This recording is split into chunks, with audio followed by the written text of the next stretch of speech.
I had a massive heart attack on the cold hardwood floor of my office, grasping my chest while staring at the ceiling, wondering if this was how my life was going to end. The hospital called my wife of 30 years, the woman I had built my entire world around, to tell her I might not make it through the night. Her response over the speakerphone was something that permanently froze my heart long before the cardiac arrest could. She told the paramedics she could not cancel her upcoming vacation to Hawaii. She and my son flew out to paradise while I was put on a ventilator. But when they got back tanned and smiling, expecting to either collect an inheritance or go back to using my credit cards, they found the locks changed, the bank accounts legally drained, and their precious luxury cars repossessed. Before I tell you how I systematically dismantled my greedy family piece by piece, let me know where you are watching from in the comments below.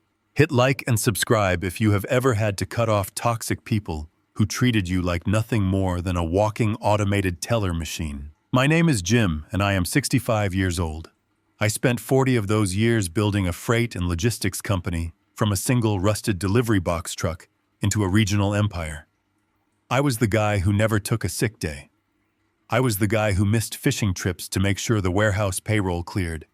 And that is exactly why I was sitting alone in my corner office at 9 o'clock on a Tuesday night. The warehouse was completely dark and silent, the only sound coming from the hum of the air conditioning and the rhythmic tapping of my pen against the mahogany desk. I was tired. A deep, bone-aching exhaustion that had been settling into my shoulders for months. But I could not go home yet. My 32-year-old son Brent had called me in a complete panic 3 hours earlier.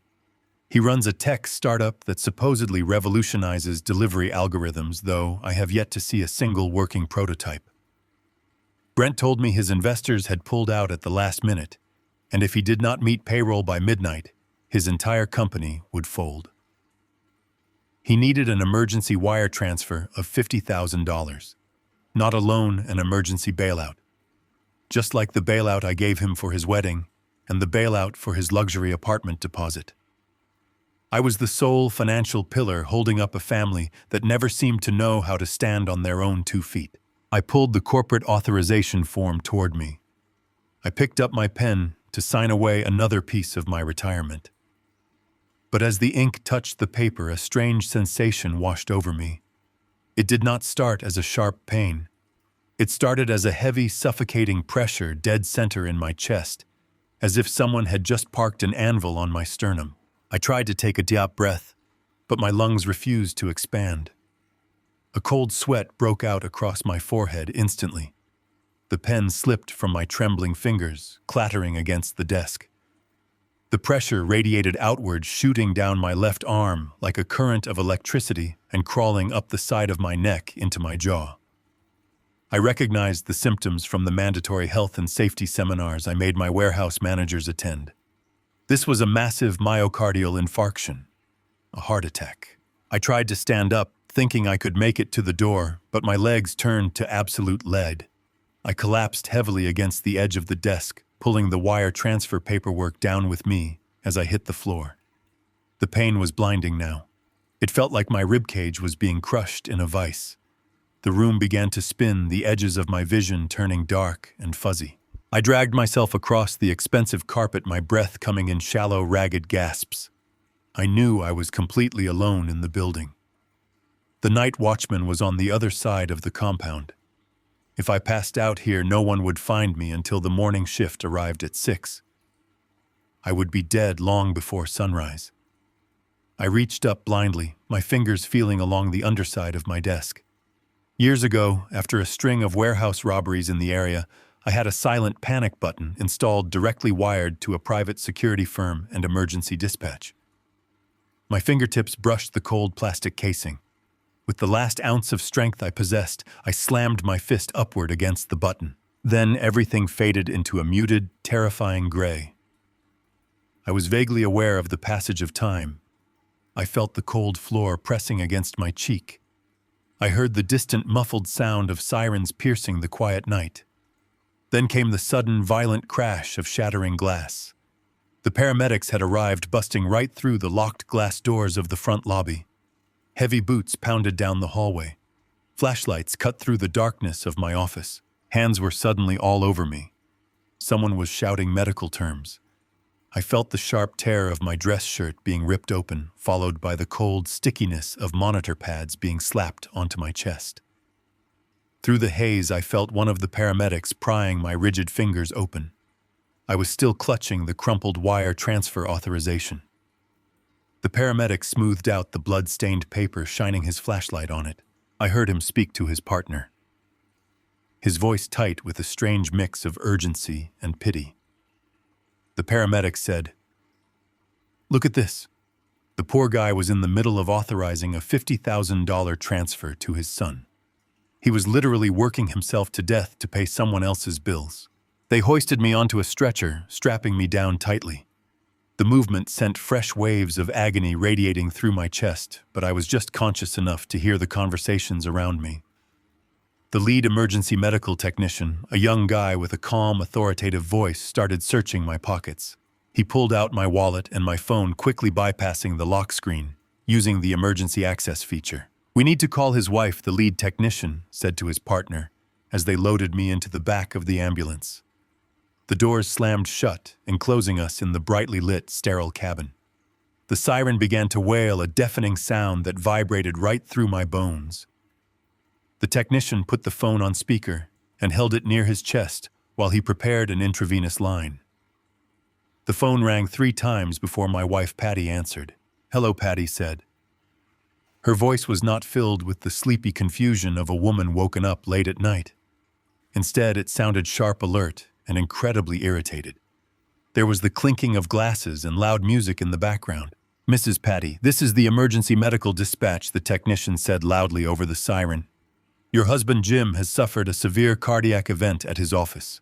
We are transporting him to the County General Hospital right now. He is in critical condition. You need to meet us there immediately." I lay there, staring up at the fluorescent lights of the ambulance ceiling, waiting to hear the panic in my wife's voice.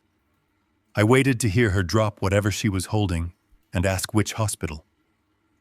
I waited for 40 years of marriage to manifest into genuine human concern. Instead, there was a long, excruciating pause. The music in the background of her call continued playing cheerfully. Then Patty sighed. It was a heavy, exasperated sigh, the kind of sigh someone makes when their flight is delayed or their coffee order is wrong. "Are you sure it is not just heartburn?" Patty asked, her tone dripping with annoyance. "Jim eats terrible takeout when he works late. He always overreacts to indigestion." The paramedic stopped what he was doing. He looked down at me, his eyes wide with disbelief, then leaned closer to the phone. "Ma'am, this is not indigestion. He is having a massive myocardial infarction. His heart is failing. This is serious. He could die. You need to come to the hospital." Another pause. I could hear the faint sound of my son Brent's voice in the background, asking her who was on the phone. I heard Patty muffle the receiver and say, "It is the hospital. Your father is having chest pains again." When she came back on the line, the words she spoke next severed every emotional tie I had left to my family. They were the words that would change the trajectory of my entire existence. "Look," Patty said, her voice completely devoid of any warmth or panic. "We have a flight to Hawaii in 3 days. We have non-refundable luxury suites booked for a 2-week vacation. Brent needs this trip to decompress from his startup stress. We absolutely cannot cancel. Just give him whatever medicine he needs and tell him to call me tomorrow when he is stable." The technician stared at the phone in his hand, as if it had turned into a venomous snake. He looked at me, a stranger, with more compassion and horror than my own wife had just shown. "Ma'am," the technician started, his voice hardening. "Did you hear me? Your husband might not survive the night." "I heard her perfectly," Patty snapped back. "And you heard me. We are busy packing. Have a good night." The line went dead. The dial tone echoed through the ambulance cabin, ringing louder in my ears than the blaring siren outside. I lay there on the stretcher, my chest ripped open, wires sticking out of my skin, fighting for every single breath. But the physical pain of the dying heart muscle was absolutely nothing compared to the absolute freezing clarity that washed over my mind. I was dying, and the woman I had spent my life providing for was worried about her non-refundable hotel suite. My son, the man I was trying to wire $50,000 to just minutes ago, was casually packing his bags for a tropical getaway paid for by my corporate credit cards. I was not a husband to her. I was not a father to him. I was just the machine that printed the money for their effortless lives. And now that the machine was breaking down, they considered it an inconvenience to their itinerary. As the ambulance swerved around a tight corner rushing toward the emergency room, my vision began to fade completely to black. But the last thought that crossed my mind before I lost consciousness was not fear and it was not sorrow. It was cold, calculated survival. If I woke up from this, if my heart somehow managed to keep beating after tonight, everything was going to change. They wanted a vacation in paradise without me. I was going to make sure that when they returned, they would find themselves standing in absolute hell. I clawed my way back to consciousness through a thick, suffocating fog. The first thing I registered was the rhythmic mechanical hissing of a ventilator forcing air into my lungs. My eyelids felt like they were weighed down by lead. When I finally forced them open, the harsh fluorescent lights of the intensive care unit blinded me. Panic set in instantly. I tried to speak, to ask what day it was, but a thick plastic tube shoved down my throat choked off my words. My hands instinctively flew to my chest, but thick leather restraints held my wrists to the bed rails. Wires covered my torso, connecting my failing heart to a wall of beeping monitors. I was alive, but I felt like a corpse trapped in a machine. A tall man in blue scrubs stepped into my line of sight. He checked the readouts on my monitor, his expression grim and exhausted. He noticed my open eyes and moved quickly to my side, speaking in a low, measured voice. He introduced himself as the attending cardiologist. He explained that I had survived a massive widowmaker heart attack, that they had to perform emergency quadruple bypass surgery to keep me on this earth. He signaled a nurse, and together they began the agonizing process of removing the breathing tube. I gagged and coughed violently as the plastic was pulled free, my throat raw and burning. Every gasp for air felt like shattered glass in my chest. The moment I could form a raspy whisper, I did not ask about my prognosis. I did not ask about my heart. I asked for my phone. I needed to call my wife. I expected the doctor to hand me the device from the bedside table. Instead, he exchanged a heavy, uncomfortable look with the nurse. It was a look of profound pity, the absolute last thing a man who has spent 40 years running a company ever wants to see. The doctor gently placed a hand on my shoulder and told me I needed to remain calm, that my blood pressure was dangerously unstable. I demanded my phone again, my voice cracking. The cardiologist reached into the pocket of his white coat and pulled out several folded sheets of paper. He handed them to me. It was a printed medical communications log from the hospital administration desk. He told me he thought I should read the official record before making any calls. My hands shook violently as I unfolded the crisp white pages. The hospital logo sat at the top, followed by a meticulous timeline of my near-death experience. At 11:45 at night, the emergency room staff had tried to reach my emergency contact to secure legal consent for the bypass surgery. The log documented 3 missed calls. On the 4th attempt at 12:10 in the morning, the call was answered. I traced my finger down the printed lines, my vision blurring. The notes were typed with cold, clinical precision, but the message they conveyed was a violent blow to my soul. The hospital administrator had informed my wife that I was entering multiple organ failure. They needed her immediate presence to sign the surgical release forms because I was completely incapacitated. I read the next paragraph 3 times, waiting for the words to change, waiting for the punchline of a sick joke. The log stated that Patty explicitly refused to return to the hospital. She formally invoked a deferred medical proxy, transferring all legal decision-making power regarding my life or death directly to the attending physician on duty. The administrator had typed out her exact verbal justification for the record. The document stated the spouse declined to be present, citing she and her son were currently boarding a scheduled flight to Maui and would check in upon landing. I let the papers rest on my chest right over my fresh surgical wounds. She deferred my medical proxy. My wife of 30 years, the woman who lived in a massive estate paid for entirely by my sweat, legally abandoned me to the care of a total stranger just so she would not miss her boarding call. She handed over the responsibility of my life to a hospital administrator to avoid dealing with the inconvenience of my mortality. While surgeons were literally sawing my chest open to manually keep my blood pumping, my wife and my son were finding their seats on a commercial airliner. They did not wait to see if I survived the surgery. They did not wait to see if they needed to plan a funeral. They just left. They outsourced my survival. I lay there staring at the acoustic tiles on the ceiling, calculating the sheer magnitude of the betrayal. I thought about the countless anniversaries I missed because I was closing deals to ensure Patty could have her luxury vehicles and her summer home renovations. I thought about the nights I stayed up reviewing inventory logs so Brent could attend an exclusive private university without carrying a single dime of student debt. I built a fortress of wealth around them designed to protect them from the harsh realities of the world. But instead of generating gratitude, my money had insulated them from basic human decency. They did not view me as a human being who was bleeding out on a linoleum floor. They viewed me as a malfunctioning utility provider. By legally deferring my medical proxy, Patty essentially signed a waiver absolving herself of any emotional or moral obligation to my existence.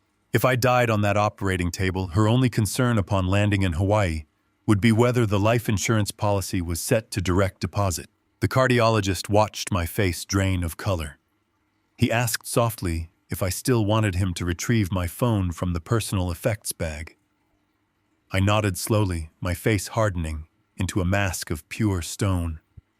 The sadness evaporated, burned away by a cold, radiating fury.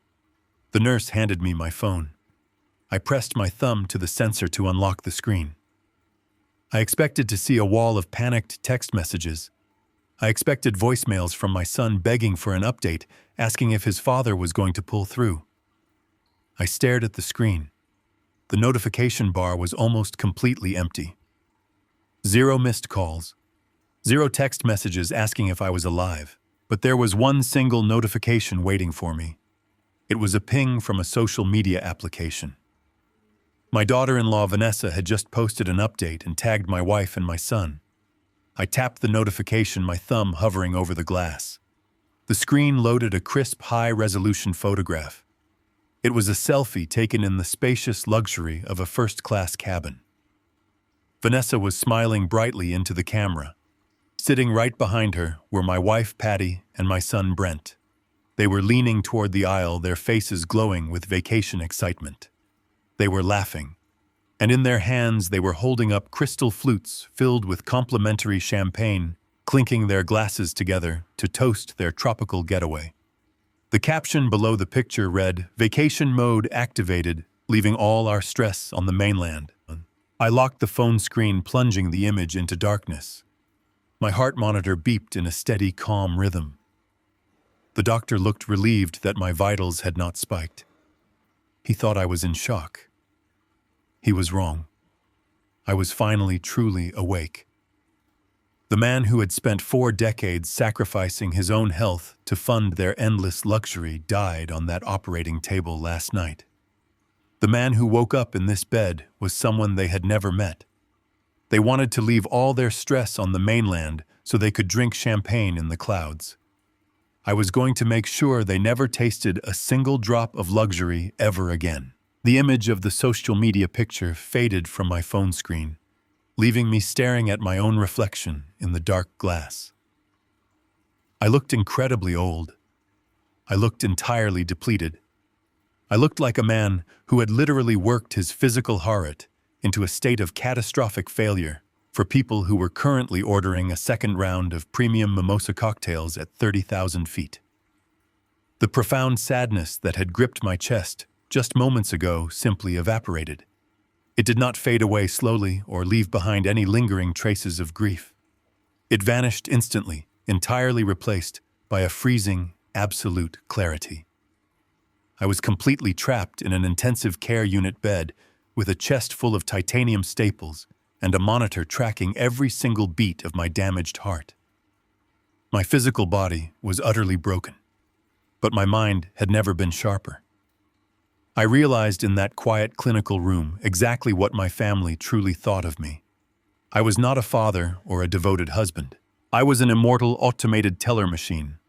I was a financial utility that was expected to keep dispensing cash until the gears finally ground to a halt. I placed the phone on the rolling tray next to my hospital bed. I did not text my wife. I did not call my son to scream or demand an explanation for their absolute betrayal. Emotional outbursts are the tactics of weak men who have lost control of their environment. If I called them to express my outrage, I would only be giving them an early warning. They would immediately start crafting their excuses, preparing their defensive lies, and fortifying their positions. I was not going to warn them. I was going to completely dismantle their entire reality while they were busy applying tropical sunscreen. I picked my phone back up and dialed the only number that mattered right now. I did not call a family friend or a therapist to vent about my broken heart. I called my lead corporate attorney, Warren Cole. Warren was not a warm or comforting man. He did not attend company holiday parties, and he never asked about my weekend plans. He was a ruthless legal shark who specialized in aggressive corporate restructuring and hostile financial takeovers. I paid him an exorbitant retainer specifically because he possessed zero empathy when it came to business. Right now, my family was no longer a matter of the heart. They were a hostile corporate entity actively draining my assets. They were bad business. Warren answered on the second ring, his voice sharp and alert, despite the incredibly early morning hour.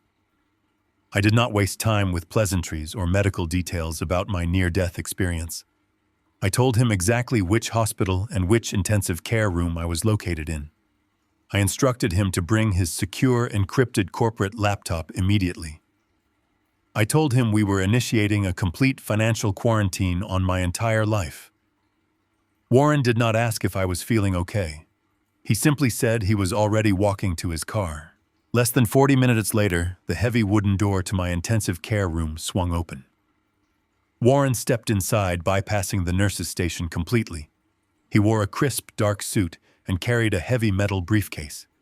He took one single look at the medical monitors, the intravenous tubes, and my pale face and nodded once. He pulled up a sterile plastic chair, set it right beside my bed, and cracked open the heavy encrypted laptop. The glowing screen illuminated his sharp calculating features. He did not offer any empty condolences. He knew I was on a mission. I told Warren to pull up the real-time financial logs for my logistics company. I needed to see exactly how much blood was currently draining from the corporate arteries. Warren's fingers flew across the keyboard, bypassing the standard security protocols with his high-level administrative access. He brought up the main digital ledger, and within seconds, a deep frown creased his forehead.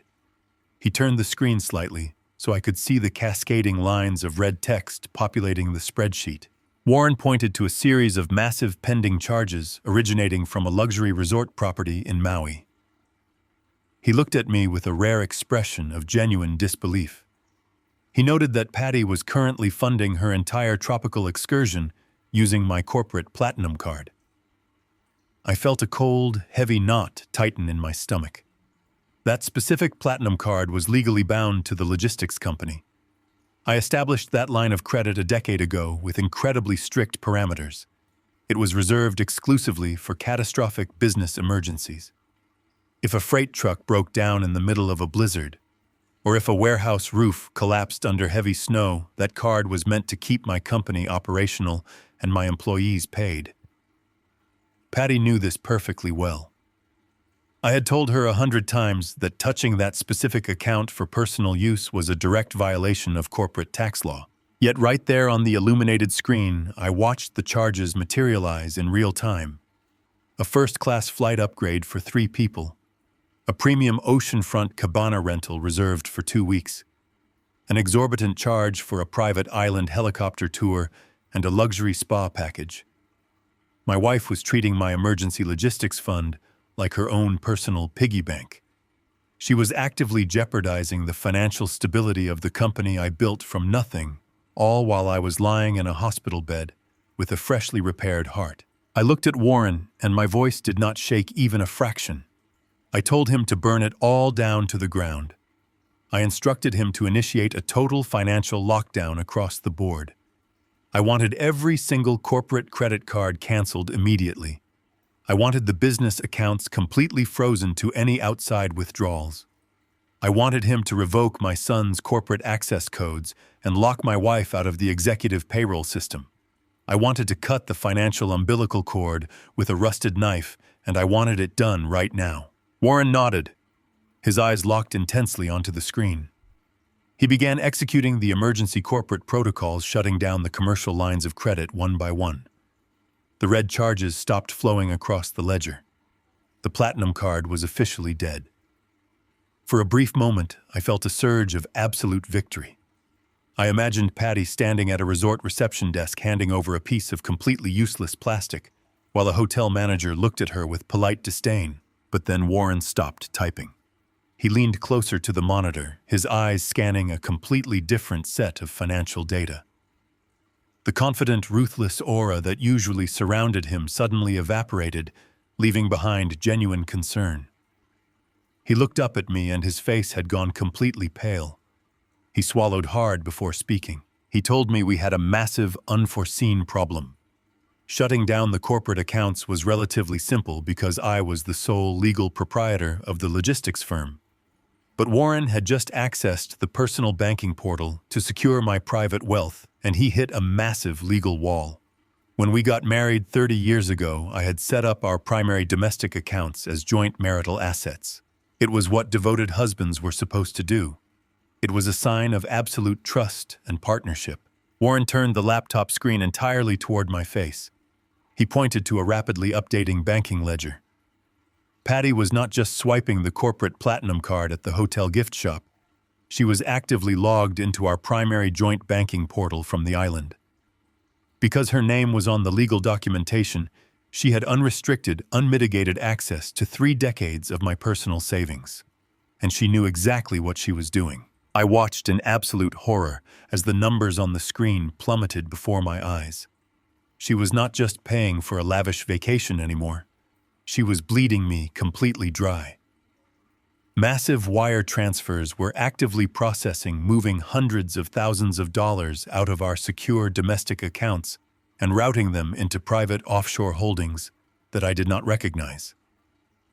She was systematically liquidating my entire life savings while sipping champagne in paradise.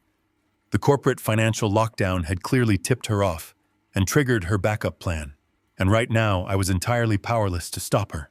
The illuminated numbers on Warren's encrypted laptop screen were dropping with terrifying speed.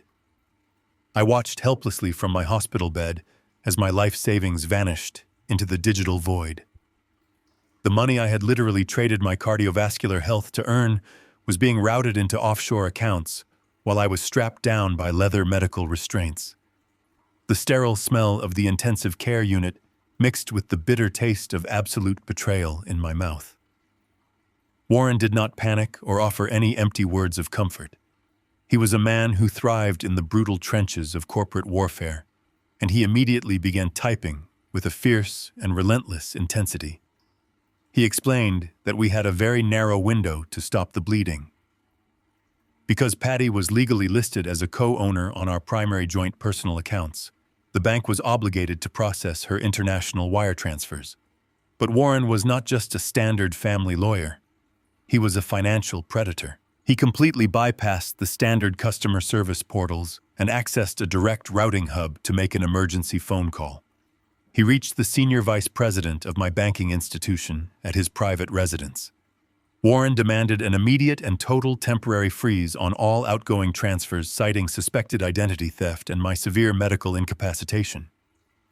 The banking executive hesitated at first, complaining about protocols, but Warren ruthlessly threatened the institution with a massive federal lawsuit if a single penny more left my domestic accounts while I was fighting for my life. The aggressive legal intimidation worked perfectly. The cascading red numbers on the laptop screen finally stopped moving. We had bought ourselves a few precious hours of financial silence. But we both knew Patty was cunning enough to realize the freeze would not last forever. She would eventually call the bank from her tropical paradise and demand access to her funds. We needed to construct a permanent legal barricade before she finished her first morning cocktail.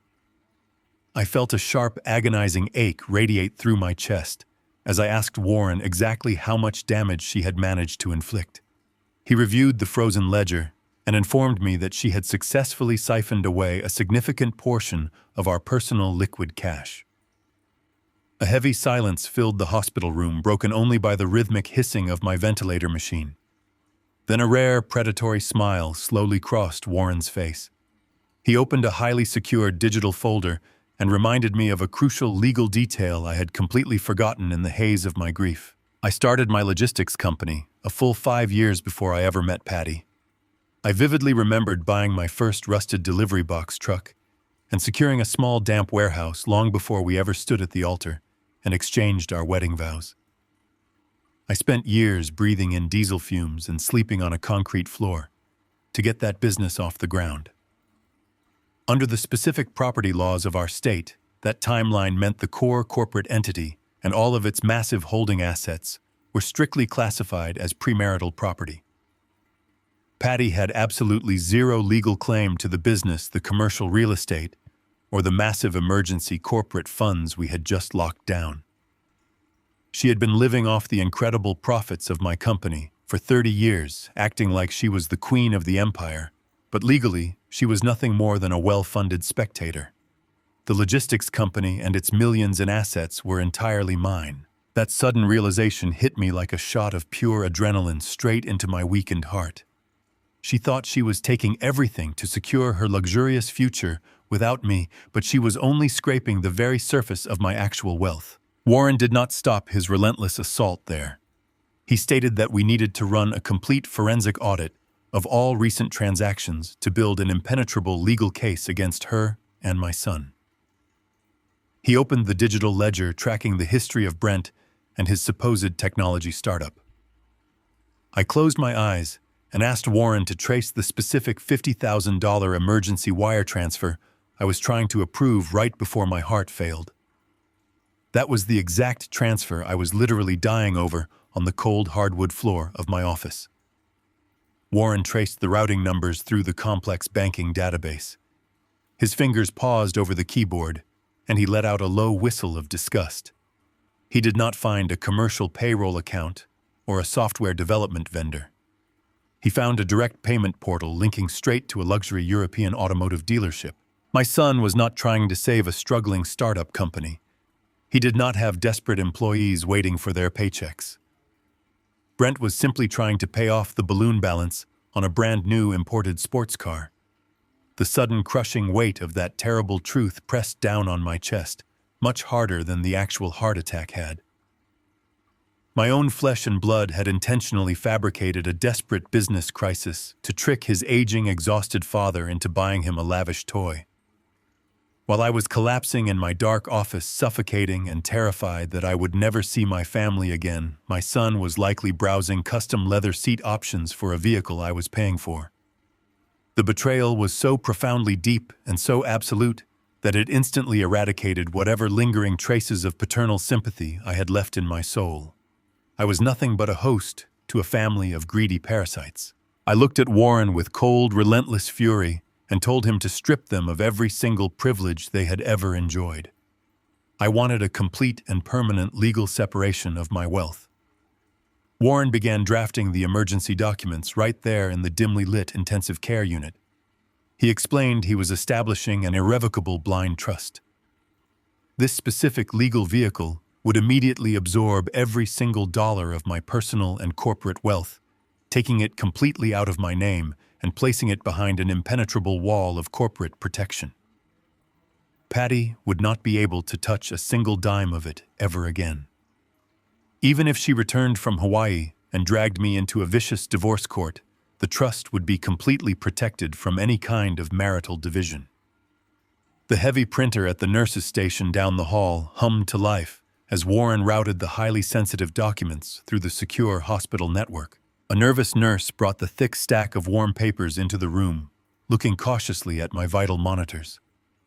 Warren placed a heavy ink pen into my trembling hand. I had to sign my full name 12 times to properly execute the massive wealth transfer. Each signature required a monumental physical effort. My chest burned with a fiery agony, and my hands shook violently, but I pressed the pen to the paper with pure determination. I was signing away my past to secure my future. I signed the final document, officially transferring my entire life savings and my entire corporate empire into the blind trust. Just as the black ink dried on the final page, Warren's laptop screen flashed bright red. A massive incoming charge was attempting to bypass the temporary freeze on the primary joint account. My heart monitor immediately began to spike, beeping loudly and rapidly as adrenaline surged through my entire nervous system. Patty was not done indulging herself. She had just tried to authorize a $15,000 charge to charter a private luxury yacht in the Pacific Ocean. The declined $15,000 yacht charter was a blaring siren in my mind. Patty was actively hunting for alternative ways to spend my money. She would inevitably discover the frozen domestic accounts and immediately attempt to reverse the block. I realized simply hiding my existing cash was entirely insufficient. I needed to liquidate my massive physical assets and convert them into untraceable digital currency before her return flight touched down on the mainland. My logistics empire was a sprawling network of heavy delivery trucks, massive commercial warehouses, and lucrative corporate shipping contracts. It was worth tens of millions of dollars on paper, but paper was entirely useless to me right now. I needed cold, hard cash locked safely inside my impenetrable blind trust. I turned my head toward Warren, who was still actively monitoring the banking ledgers on his encrypted laptop. I told him we were selling the entire company today. Warren stopped typing and looked at me with genuine concern. He warned me that engaging in a high-stakes corporate negotiation, mere hours after surviving a widowmaker heart attack, was a guaranteed death sentence. My blood pressure was already fluctuating wildly, and the stress of a hostile buyout could easily trigger a fatal secondary cardiac event. I ignored his medical warnings entirely. I gritted my teeth against the searing agony radiating from my surgical incisions and forced myself into an upright sitting position. I told Warren to open a secure video conferencing channel immediately. I needed him to contact Vincent Gallagher. Vincent was the aggressive chief executive officer of Horizon Freight, a massive national shipping conglomerate. For the past 10 years, Vincent had relentlessly attempted to purchase my company. He sent polished corporate executives to my office with thick presentation folders, attempting to absorb my highly profitable regional delivery routes. I had always thrown his acquisition offers directly into the shredder. My company operated with absolute zero debt and held a monopoly on the most valuable commercial shipping lanes in the state. I never needed his money, and I never respected his cutthroat business tactics. But right now, his predatory nature was exactly the weapon I required. Warren established the encrypted video link and positioned the laptop camera directly in front of my hospital bed. I smoothed down the thin fabric of my medical gown, fighting to keep my breathing steady and measured. The screen flickered to life, revealing Vincent, sitting inside a sleek, glass-walled boardroom. He wore an expensive, tailored suit and projected an aura of complete arrogance. When he saw my pale face, the breathing tubes hanging in the background, and the hospital monitors flashing beside me, a slow, predatory smile crept across his face. He assumed my failing health had finally forced me into a desperate retirement fire sale. He offered a fake expression of sympathy regarding my medical condition, attempting to gain an early psychological advantage. I completely bypassed his corporate pleasantries. I stared directly into the camera lens and delivered my absolute final offer. I told Vincent I was willing to surrender total ownership of my logistics empire, including every single truck, every square foot of commercial warehouse space, and every exclusive shipping contract I possessed. I offered him the entire corporate entity at a staggering 20% discount below its current market valuation. Vincent's fake smile vanished instantly, replaced by sheer, genuine shock. A 20% discount on a company of my size represented millions of dollars in instant pure profit for his conglomerate. But I laid out one brutal, non-negotiable condition. Vincent had to execute a massive cash-only wire transfer directly into my newly established blind trust within exactly 48 hours. I told him there would be no drawn-out forensic audits, no prolonged legal negotiations, and absolutely no standard 30-day escrow periods. He either agreed to the immediate cash buyout right now, or I would end the call and offer the exact same heavily discounted deal to his biggest corporate rival. Vincent leaned forward, staring at the video screen in complete silence. His mind was racing, calculating the immense logistical risks and the massive financial rewards. He knew the underlying foundational value of my company was entirely bulletproof. My delivery fleets were fully operational, and my commercial contracts were rock solid. He likely assumed I was a dying man desperately trying to leave a mountain of liquid cash behind for my grieving family. He had absolutely no idea that I was intentionally liquidating my entire life work specifically to starve my greedy wife and son into absolute poverty. Driven by pure corporate greed, Vincent nodded his head and agreed to the brutal terms. Warren moved with terrifying legal efficiency. He immediately transmitted the heavily customized digital acquisition contracts directly to Vincent's legal team. The documents clearly stipulated that the purchase funds must bypass all my standard commercial bank accounts and flow straight into the protected blind trust. We watched in tense silence as Vincent physically signed the digital agreements live on the video feed, permanently transferring ownership of my logistics empire to Horizon Freight. The video call ended, and the screen went black. I collapsed heavily back against the hospital pillows, gasping for air, as a fresh wave of blinding pain tore through my fractured sternum. My heart monitor began to beep at a frantic, elevated pace, but I forced myself to take slow, shallow breaths until the alarm finally subsided. Now, we just had to wait for the banking institutions to process the most massive financial transaction of my entire life. The next several hours dragged by with agonizing slowness. The sterile hospital room felt like a pressurized submarine. Warren paced back and forth across the linoleum floor, drinking terrible black coffee from the cafeteria and constantly refreshing his encrypted financial portals. He was tracking the massive wire transfer as it moved through the complex international banking clearinghouses. I lay perfectly still, staring at the acoustic ceiling tiles, praying my damaged heart would keep beating long enough to see my family face the consequences of their tropical vacation. Suddenly, a loud notification chime echoed from Warren's laptop. He stopped pacing and practically lunged across the room to examine the glowing screen. A rare, genuine smile of absolute victory spread across his usually stoic face. He turned the monitor toward my bed. The massive cash buyout from Horizon Freight had successfully cleared all banking hurdles. The millions of dollars had landed securely inside the impenetrable walls of my irrevocable blind trust. The logistics company was officially gone, and my entire net worth was now legally untouchable. Patty could hire 100 aggressive divorce attorneys, but she would never be able to access a single penny of that money. I closed my eyes, feeling a profound sense of relief wash over my exhausted body. I had successfully severed their primary financial artery, but my moment of silent victory was incredibly short-lived. Warren's triumphant smile vanished completely. His eyes narrowed sharply as he stared down at a secondary tablet resting on the bedside table. He tapped the glass screen, bringing up a completely different alert from our domestic financial monitoring software. Warren turned the tablet toward me, his expression shifting from victory to intense, grim concern. He told me I needed to look at the screen immediately. Patty had just uploaded a digitally certified signature to an aggressive, high-interest predatory lending agency.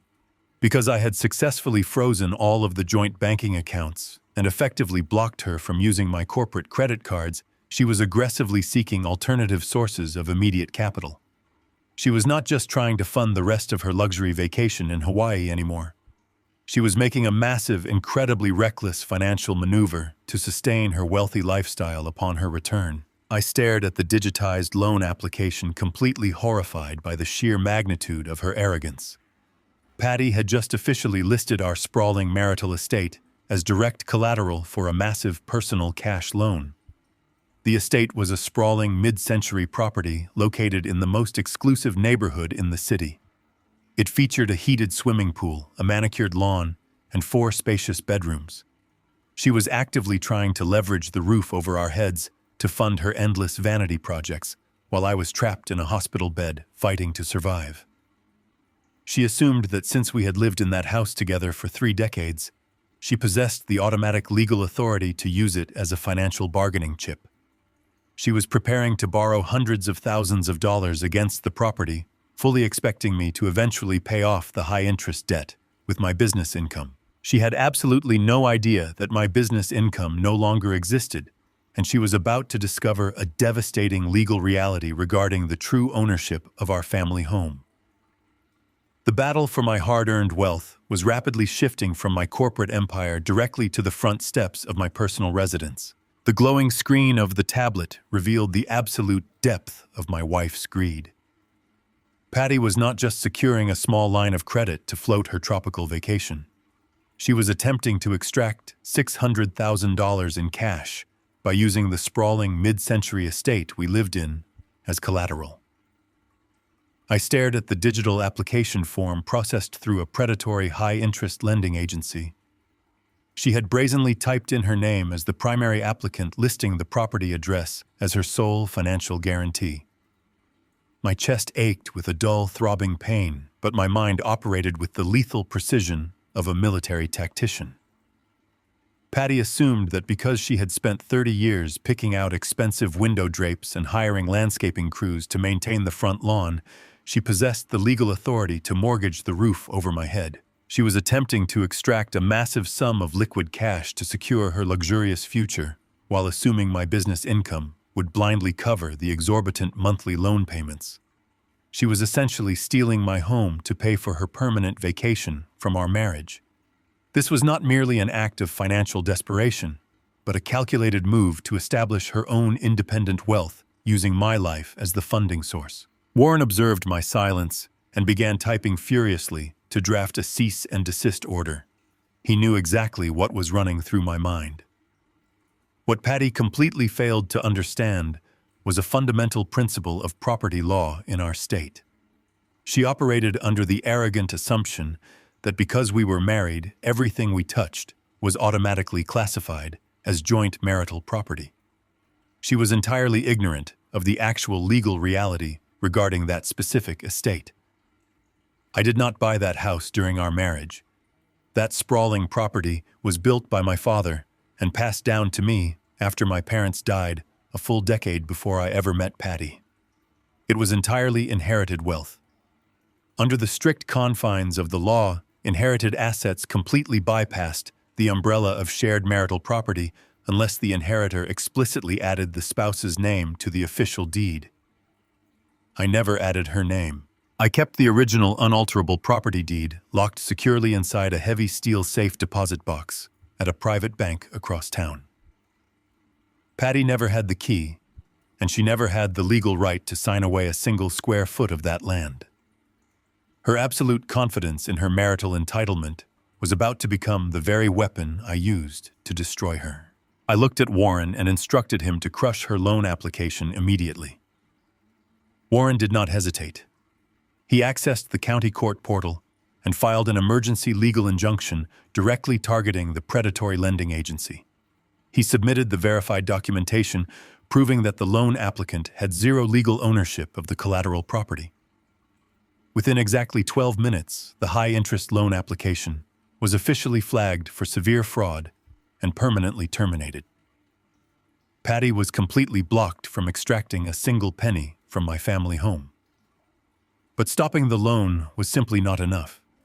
As long as that house stood, it represented a battlefield she would eventually try to contest in a bitter divorce proceeding. I refused to let her drag my childhood home into a vicious legal circus. I realized the only way to permanently protect my assets was to completely liquidate the battlefield itself. I turned to my attorney and told him to sell the entire estate today. I wanted the ground beneath her feet to vanish before she even realized she was falling. Warren looked up from his encrypted laptop with a sharp, calculating gaze. He reminded me that selling a massive luxury property usually took months of staging and complex legal negotiations. I shook my head slowly, resting against the sterile hospital pillows. I did not want a traditional family buyer who would demand inspections and mortgage contingencies. I told him to call Apex Developers. Apex was a ruthless corporate real estate firm that had been aggressively buying up large lots in our exclusive neighborhood for the past 3 years. They did not care about the historic mid-century architecture or the custom hardwood floors Patty loved so much. They only cared about the prime acreage. They wanted to tear down the historic homes and build massive modern concrete mansions for tech billionaires. I had rejected their relentless cash offers for years out of pure sentimentality. But sentimentality was a weakness I could no longer afford to carry. Warren dialed the acquisitions director for Apex Developers immediately. He offered them the entire property at a highly aggressive discount under one strict condition. They had to execute a blind cash wire transfer to my secure trust within the next 6 hours. The director on the other end of the line did not even pause to negotiate. He accepted the terms instantly, eager to acquire the most coveted lot in the entire neighborhood. The brutal reality of the rapid transaction settled over the quiet hospital room.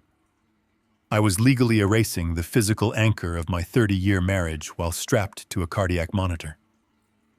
Warren began drafting the expedited transfer deeds, ensuring the money would flow directly into the impenetrable blind trust we had established hours ago. But there was one final logistical hurdle we had to cross. The house was filled with my personal belongings. I had antique watches, family photographs, and highly private business documents hidden throughout the property. I could not allow those irreplaceable items to be bulldozed by a corporate developer or held hostage by my wife when she eventually returned from her island getaway. I gave Warren a very specific and detailed list of instructions. He immediately coordinated a private bonded packing crew. While I lay in the intensive care unit monitoring my fluctuating heart rate, a team of silent, efficient movers arrived at the estate.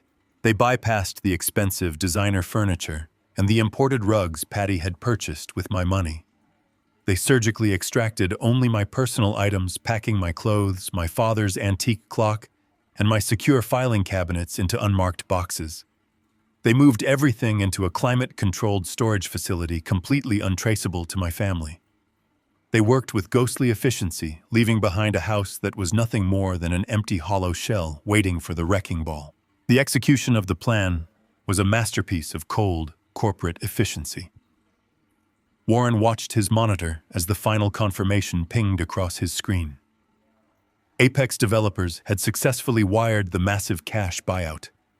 The millions cleared the banking security protocols and dropped safely into my irrevocable trust. The property was legally sold. The deed was permanently transferred to a corporate entity that planned to drive a bulldozer through Patty's meticulously decorated living room by the end of the month. I had successfully converted my entire physical life into untouchable digital armor. I was entirely untethered from the parasites who had drained my energy for decades. I looked at the digital clock glowing faintly on the hospital wall. It was approaching late afternoon in my time zone. My mind calculated the geographic difference tracking the sun as it set across the Pacific Ocean. In Hawaii, the vibrant tropical evening was just beginning to shift into the deep quiet of night. Patty and Brent would be finishing their expensive seafood dinners, preparing to order another round of premium cocktails on my tab. I turned my head toward Warren and gave a slow, deliberate nod. Warren closed the real estate portal and opened the banking security application. He highlighted the primary joint credit accounts that were still tethered to the family in Maui. The clock struck midnight island time. I told Warren to execute the final command. He pressed the key, dropping a permanent, impenetrable freeze on every single piece of plastic in their wallets. Warren sat perfectly still in the sterile plastic chair beside my hospital bed, monitoring the digital security tripwires we had painstakingly established across my financial portfolio. 5,000 miles away, the bright morning sun was rising over the pristine white sand beaches of Maui. I could picture the impending scene with absolute clarity because I had funded that exact same lavish vacation package a dozen times before. My wife Patty would be walking through the grand marble lobby wearing an oversized designer sun hat and a silk cover-up that cost more than my warehouse workers earned in an entire month. My son Brent would be sporting expensive linen trousers, acting as though he owned the entire island resort. Beside him, his wife Vanessa would be scrolling through the thousands of vacation pictures she had taken to flaunt a lifestyle she had never actually worked to achieve. They were walking into the main lobby blissfully unaware that the solid ground beneath their feet had completely evaporated. Warren received a priority alert directly from the commercial banking portal, notifying us that an authorization attempt was occurring in real time. They had approached the concierge desk to finalize their checkout process. They had accumulated an astronomical bill over the past 3 days. At $2,000 a night for the luxury oceanfront suite, their base room rate was already staggering, but Patty and Brent never settled for the basic amenities. They had charged premium cabana rentals, imported vintage wines, private massage therapy sessions, and 5-star room service meals directly to the room tab. The grand total was hovering right around $40,000. I knew exactly how Patty operated. She likely smiled her signature condescending smile as she casually slid my corporate platinum card across the polished stone counter, expecting the concierge to process the plastic offer a polite bow and thank her for her generous patronage. Instead, the concierge swiped the card and stared at a flashing red error message on his terminal. The concierge tried it a second time, wiping the magnetic strip with a soft cloth, assuming it was a simple hardware malfunction. The terminal beeped loudly, echoing across the quiet morning lobby. He cleared his throat and politely informed my wife that the transaction had been declined. Patty surely let out a dramatic sigh, rolling her eyes at the sheer incompetence of the resort staff. She told him to run it again, insisting that it was a premium corporate account with absolutely no spending limit. The concierge typed the numbers in manually, but the system returned a hard terminal code. He looked up at my family with a strained professional smile and informed them that the card was not just declined, but permanently deactivated by the issuing financial institution. Brent stepped forward, leaning against the marble counter with the unearned arrogance of a man who has never worked a hard day in his entire 32 years of life. He laughed a short, dismissive chuckle, telling the concierge that his father was a highly successful chief executive officer back on the mainland. Brent loudly explained that I had recently suffered a severe medical emergency and was currently incapacitated in a hospital bed. He boldly claimed that the bank must have placed a temporary security hold on the accounts due to my physical condition. He demanded the concierge push the charges through manually or place the bill on a temporary ledger until the mainland banks opened for normal business hours. He was absolutely certain this was a minor clerical error that his rich father would effortlessly resolve the moment he woke up. But Vanessa did not share his misplaced confidence. The moment the words "permanently deactivated" echoed across the lobby, her perfectly curated demeanor shattered into a million pieces. For years, Vanessa had played the role of the devoted, adoring daughter-in-law. She constantly praised my business acumen and showered Brent with fake affection at every family holiday dinner. I always knew her love was entirely conditional, based completely on the relentless flow of my money. The prospect of facing a $40,000 resort bill with a deactivated credit card terrified her. She turned on my son instantly, showing her true colors. Her voice rose sharply as she demanded to know why his rich father had cut them off. She publicly berated Brent, asking him how he could be so stupid as to let the corporate accounts lapse while they were stranded on an island. The pristine illusion of their happy marriage dissolved right there in front of the bellhops and wealthy tourists. She made it brutally clear that she was only standing beside him because she believed he possessed unlimited access to my logistics empire. Patty absolutely hated public scenes. She despised anything that made her look like a common working-class citizen struggling to pay a bill. She sharply ordered Vanessa to lower her voice and stop embarrassing the family. Patty opened her expensive designer handbag and confidently pulled out her primary domestic debit card. This was the exact same piece of plastic she had used just hours earlier to attempt a $15,000 yacht charter. She slapped the debit card onto the counter with a look of supreme irritation. She told the concierge to put the entire $40,000 balance on her personal account and to call a private car to take them to the airport immediately. The concierge picked up the debit card and swiped it through the terminal. A tense silence settled over the lobby as the machine processed the request, connecting to the mainland banking servers. The response was immediate and final. The terminal emitted a harsh, high-pitched tone. The concierge looked at the screen and then looked directly at my wife. The professional courtesy had completely vanished from his face. He informed Patty that the personal debit card was also declined. He stated that the terminal was showing a code 03, which meant the primary joint account had been entirely frozen by a legal decree. The color completely drained from Patty's face. The reality of the situation finally pierced through her thick armor of entitlement. They were standing in a luxury resort surrounded by their expensive luggage completely stripped of any financial power. They had absolutely zero cash to their names. They did not even have enough money to pay for a taxi to the airport, let alone clear a $40,000 luxury vacation tab. The commotion at the front desk caught the attention of the general manager. He walked out of his back office, a stern man who dealt with wealthy clients and potential fraudsters every single day. He reviewed the declined transactions and the frozen account codes on the computer monitor. He did not offer any polite extensions or flexible payment plans. He looked at my wife, my son, and my daughter-in-law and delivered a devastating ultimatum. The general manager informed them that if they could not provide a valid alternative form of payment within the next 10 minutes, he would be forced to contact the local Maui Police Department. He calmly explained that intentionally racking up a massive luxury resort bill without the ability to pay was a severe criminal offense in the state of Hawaii. He was fully prepared to have them all arrested on the spot and criminally charged for defrauding an innkeeper. Warren relayed every detail of this interaction to me, as the hotel management had automatically contacted the corporate legal number associated with my deactivated platinum card. I lay in my hospital bed, listening to the glorious sound of their tropical paradise burning to the ground. The financial guillotine had finally fallen, and my family was officially trapped with no way out. The intensive care unit was a chaotic symphony of alarms and rushing nurses, but my new environment was a fortress of absolute silence.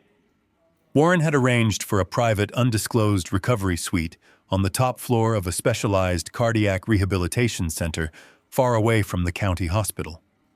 My real name was not even listed on the door. I was registered under a corporate pseudonym to ensure that no one could track my physical location. The room felt more like a luxury apartment than a medical facility. Thick velvet curtains blocked out the harsh city lights, and a plush leather recliner sat in the corner for Warren, who had barely slept since I made that first desperate phone call. My chest still burned with the deep, heavy ache of a freshly cracked sternum, but the steady, rhythmic beeping of my heart monitor was a comforting reminder that I had survived. I was breathing on my own. I was alive, and I was finally entirely in control. My personal cell phone sat on the pristine oak table next to my bed. For the past 24 hours, the screen had remained completely dark. My family had not bothered to check if I survived the emergency quadruple bypass surgery. They had not sent a single text message to ask if my heart was still beating. But the moment the general manager of that luxury resort in Maui threatened them with local law enforcement, my phone suddenly became the most important object in their entire universe. The screen illuminated the dim room with a bright, jarring flash. A custom ringtone began to echo against the quiet walls. It was my wife, Patty, calling. I did not reach for the device. I simply lay back against the pillows and watched the screen glow. The phone rang until it went to voicemail. 10 seconds later, it lit up again. Then it rang a third time, and a fourth. Within a span of 15 minutes, I received 27 consecutive phone calls. The silent, dark screen transformed into a frantic strobe light of absolute desperation. Warren looked up from his encrypted laptop and raised an eyebrow. He asked if I wanted him to turn the device off to preserve my peace of mind. I slowly shook my head. I told him I wanted to listen to every single word. I reached over and tapped the screen, accessing the voicemail inbox.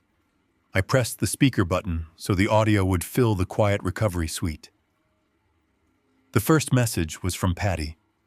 When her voice filtered through the small speaker, it was not shaking with fear or filled with the remorse of a woman who had abandoned her dying husband. It was dripping with sheer aggressive irritation. She demanded to know why I was ignoring my phone. She angrily stated that the hotel front desk was holding her hostage over a ridiculous banking glitch. She told me to call my private wealth manager immediately and fix the corporate cards because the hotel staff was treating her like a common criminal. There was not a single question about my surgery. There was no inquiry about my health. She was standing in a tropical paradise facing a massive financial disaster. And her only concern was that the automated teller machine was currently out of order. She ended the message by ordering me to wire cash directly to the hotel concierge before she died of sheer embarrassment. I deleted her message without a second thought. The next voicemail in the queue belonged to my 32-year-old son, Brent. The unearned confidence he usually projected had completely vanished. His voice was high-pitched and tight-laced with genuine panic. He told me that the hotel security team had physically blocked them from returning to their luxury oceanfront suite.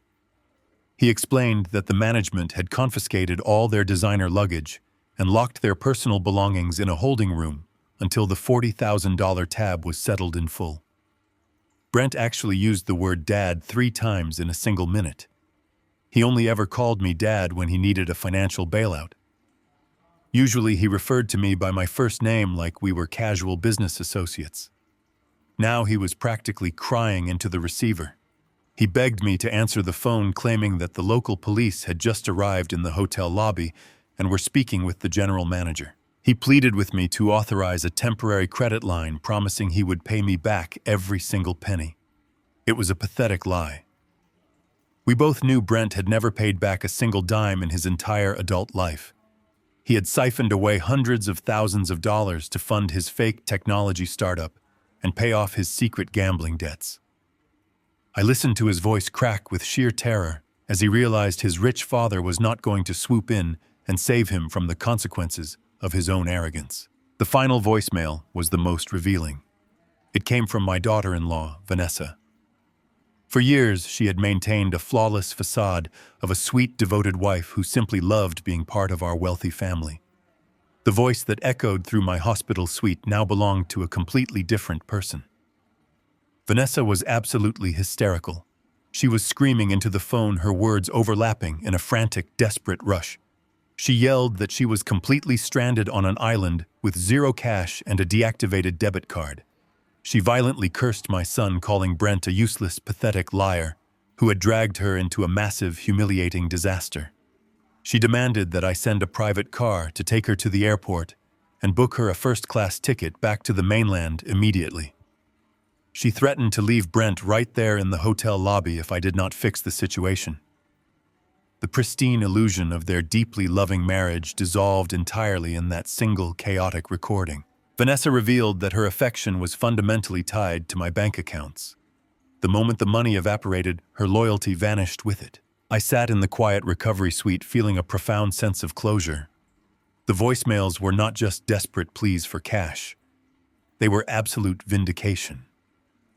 Every suspicion I had ever harbored about their true nature had just been proven beyond a shadow of a doubt. They did not love me. They did not respect me. They merely tolerated my existence because I provided them with a life of effortless luxury. I looked at Warren, who was watching the entire scene with a look of cold, professional satisfaction.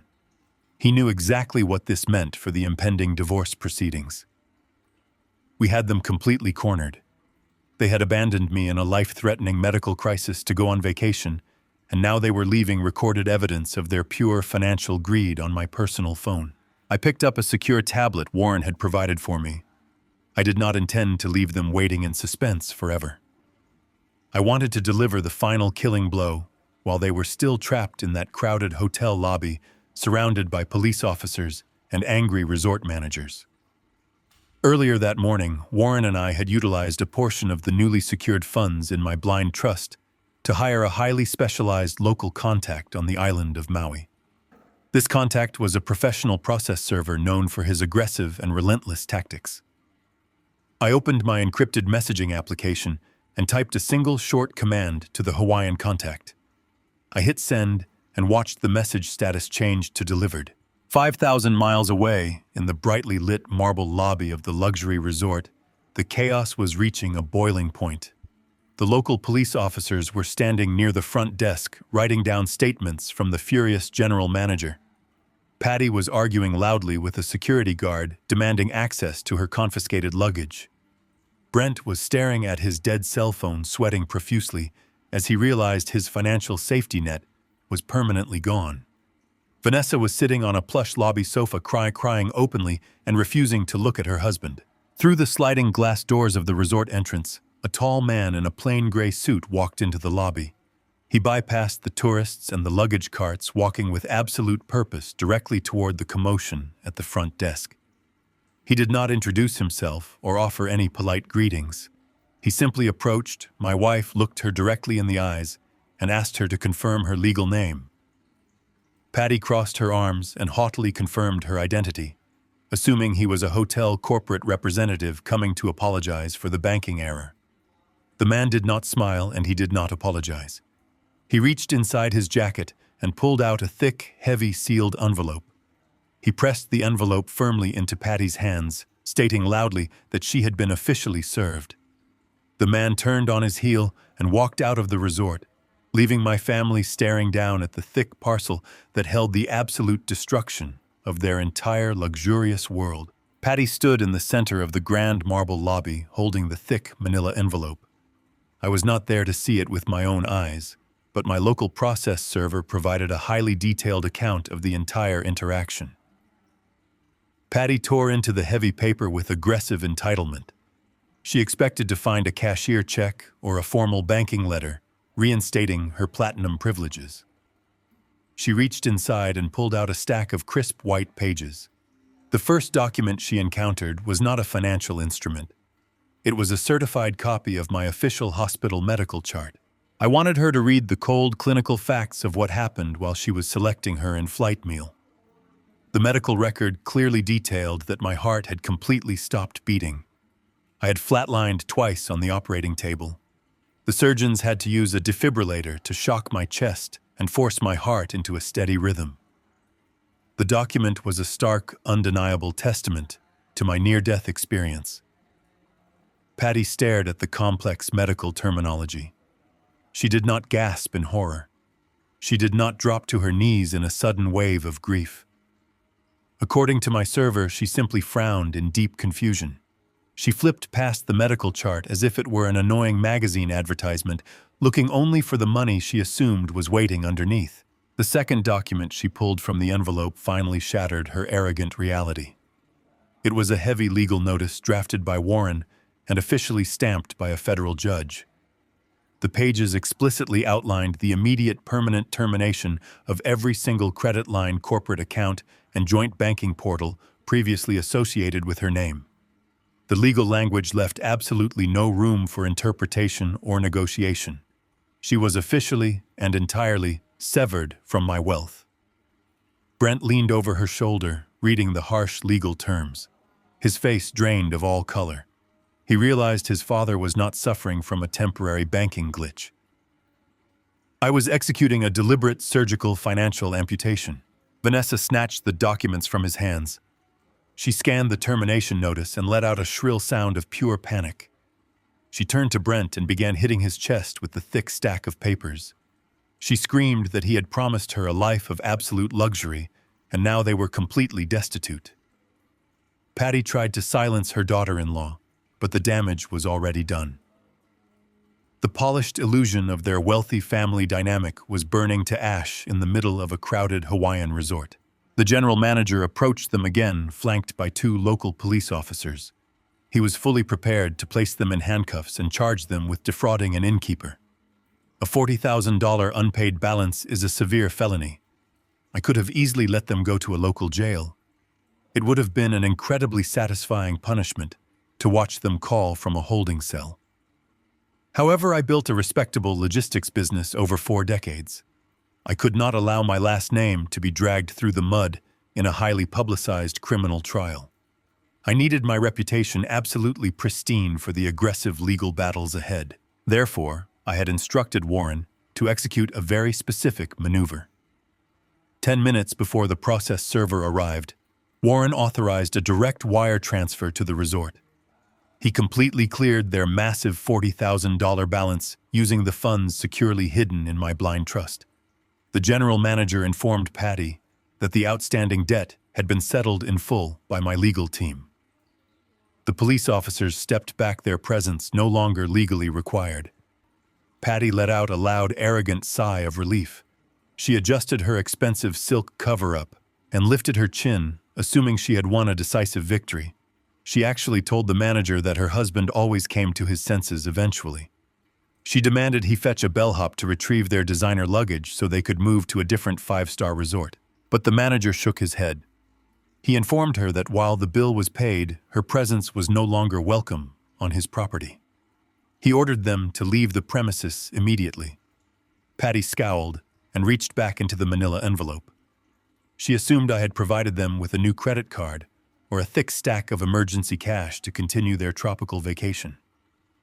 Instead, her manicured fingers pulled out the third and final document. It was 3 printed boarding passes. I had purchased them one-way tickets back to the mainland, but I did not book the luxurious, spacious first-class seats they were accustomed to flying in. I booked them in the absolute last row of a budget commercial airline. They were economy-class tickets, positioned directly next to the airplane lavatories. The flight was scheduled to depart in exactly 3 hours. It was a grueling 14-hour journey home with a brutal multi-city layover. Patty flipped the envelope upside down, shaking it frantically. She demanded to know where the cash was. She asked the process server how they were supposed to pay for a private town car to the airport. The server simply smiled, tipped his hat, and walked out the glass doors. I had settled their hotel debt to keep them out of a jail cell, but I had left them with exactly $0 in liquid currency. They could not order a taxi. They could not request a premium rideshare service. They did not even have enough loose change to buy a single bottle of water for the long ride. The absolute humiliation of their situation finally crushed them. The wealthy, sophisticated family was forced to drag their heavy designer suitcases out of the grand lobby and into the sweltering tropical heat. They stood on the curb, waving desperately at passing cars, but no one stopped for them. They had to swallow every single ounce of their immense pride. They walked around to the employee entrance near the loading docks.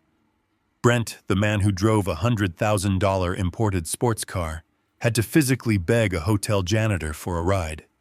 He pleaded with the maintenance worker, offering his expensive wristwatch as collateral just to secure a spot in the back of a beat-up utility van smelling of bleach and old garbage.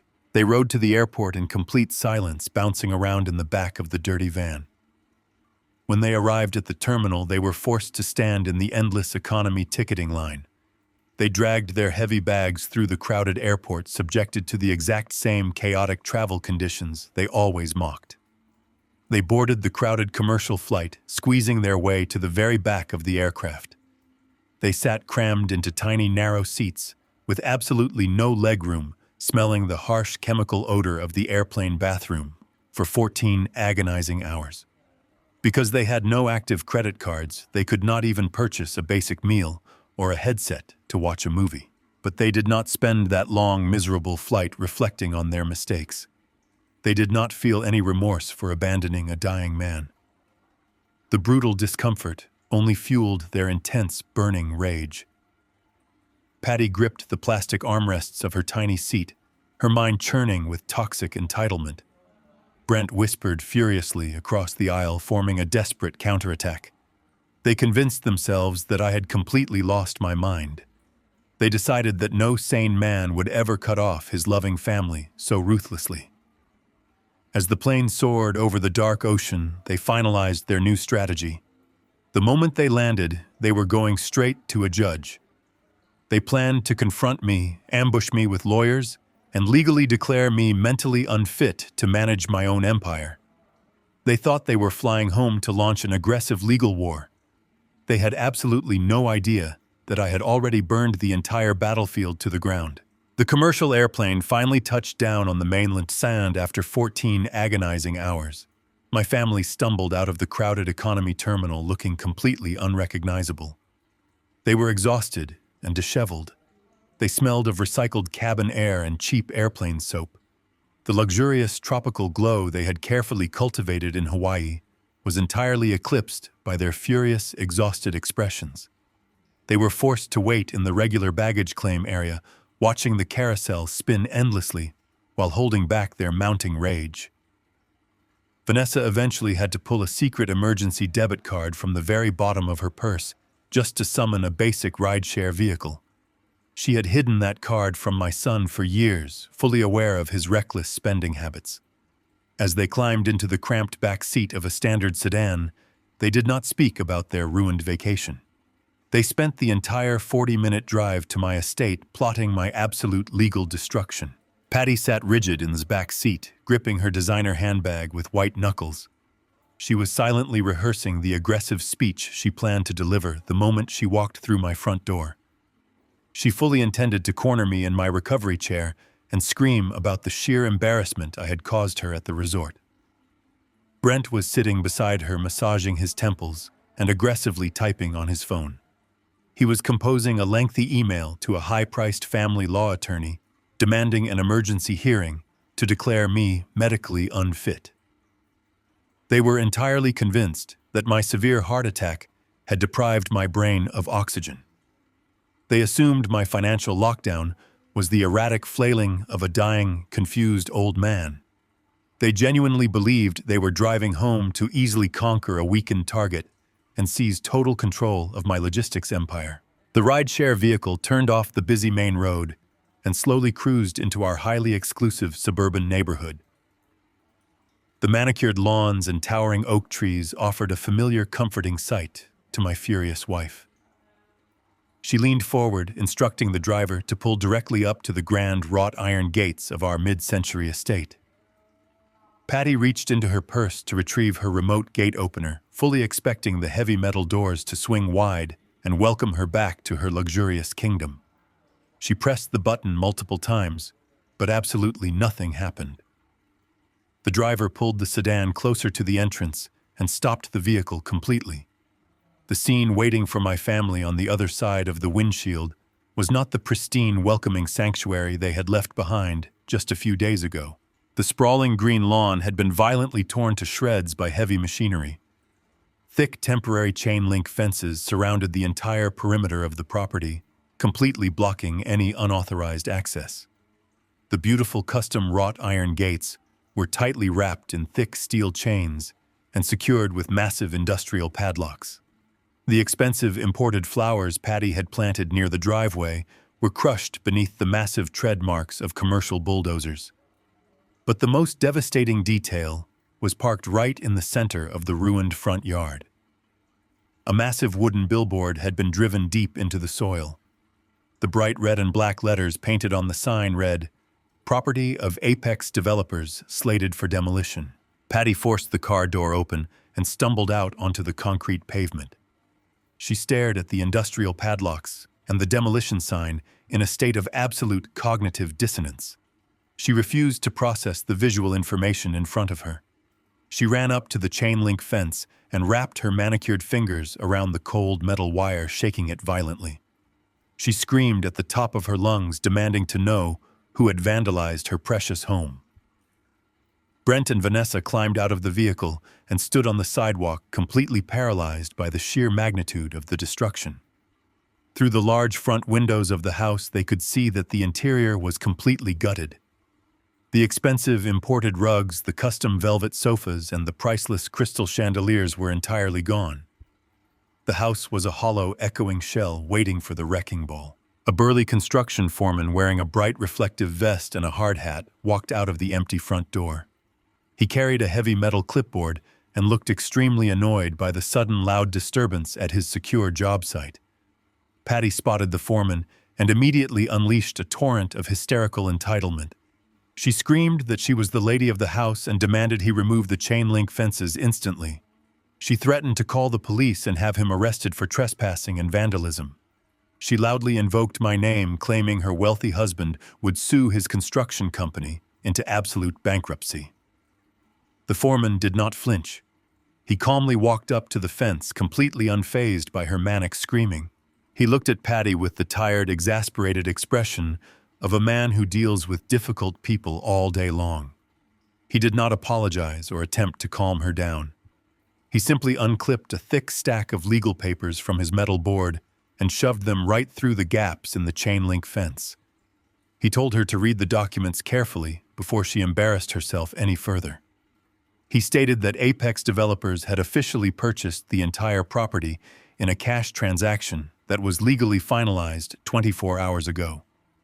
He explained that he possessed the full legal right to demolish the structure, and she was currently loitering on a private commercial construction site. Patty snatched the papers from his hands, her eyes scanning the bold legal print. She saw the official county seals, the verified transfer of ownership, and the massive cash purchase price. But what completely broke her spirit was the single signature at the bottom of the deed transfer. It was my signature. The realization of her true financial reality crashed down on her like a suffocating wave of concrete. For 30 years, she had operated under the arrogant assumption that selecting expensive window treatments and hiring maids to polish the hardwood floors granted her an equal legal share of the property. She was entirely ignorant of the law surrounding inherited assets. She had never seen the original deed, and she never realized that her name was completely absent from the official county records. Patty realized in that devastating moment that she owned absolutely nothing. The massive estate she used to flaunt her wealth to her socialite friends was never actually hers to begin with. She was nothing more than a long-term guest who had just been permanently evicted.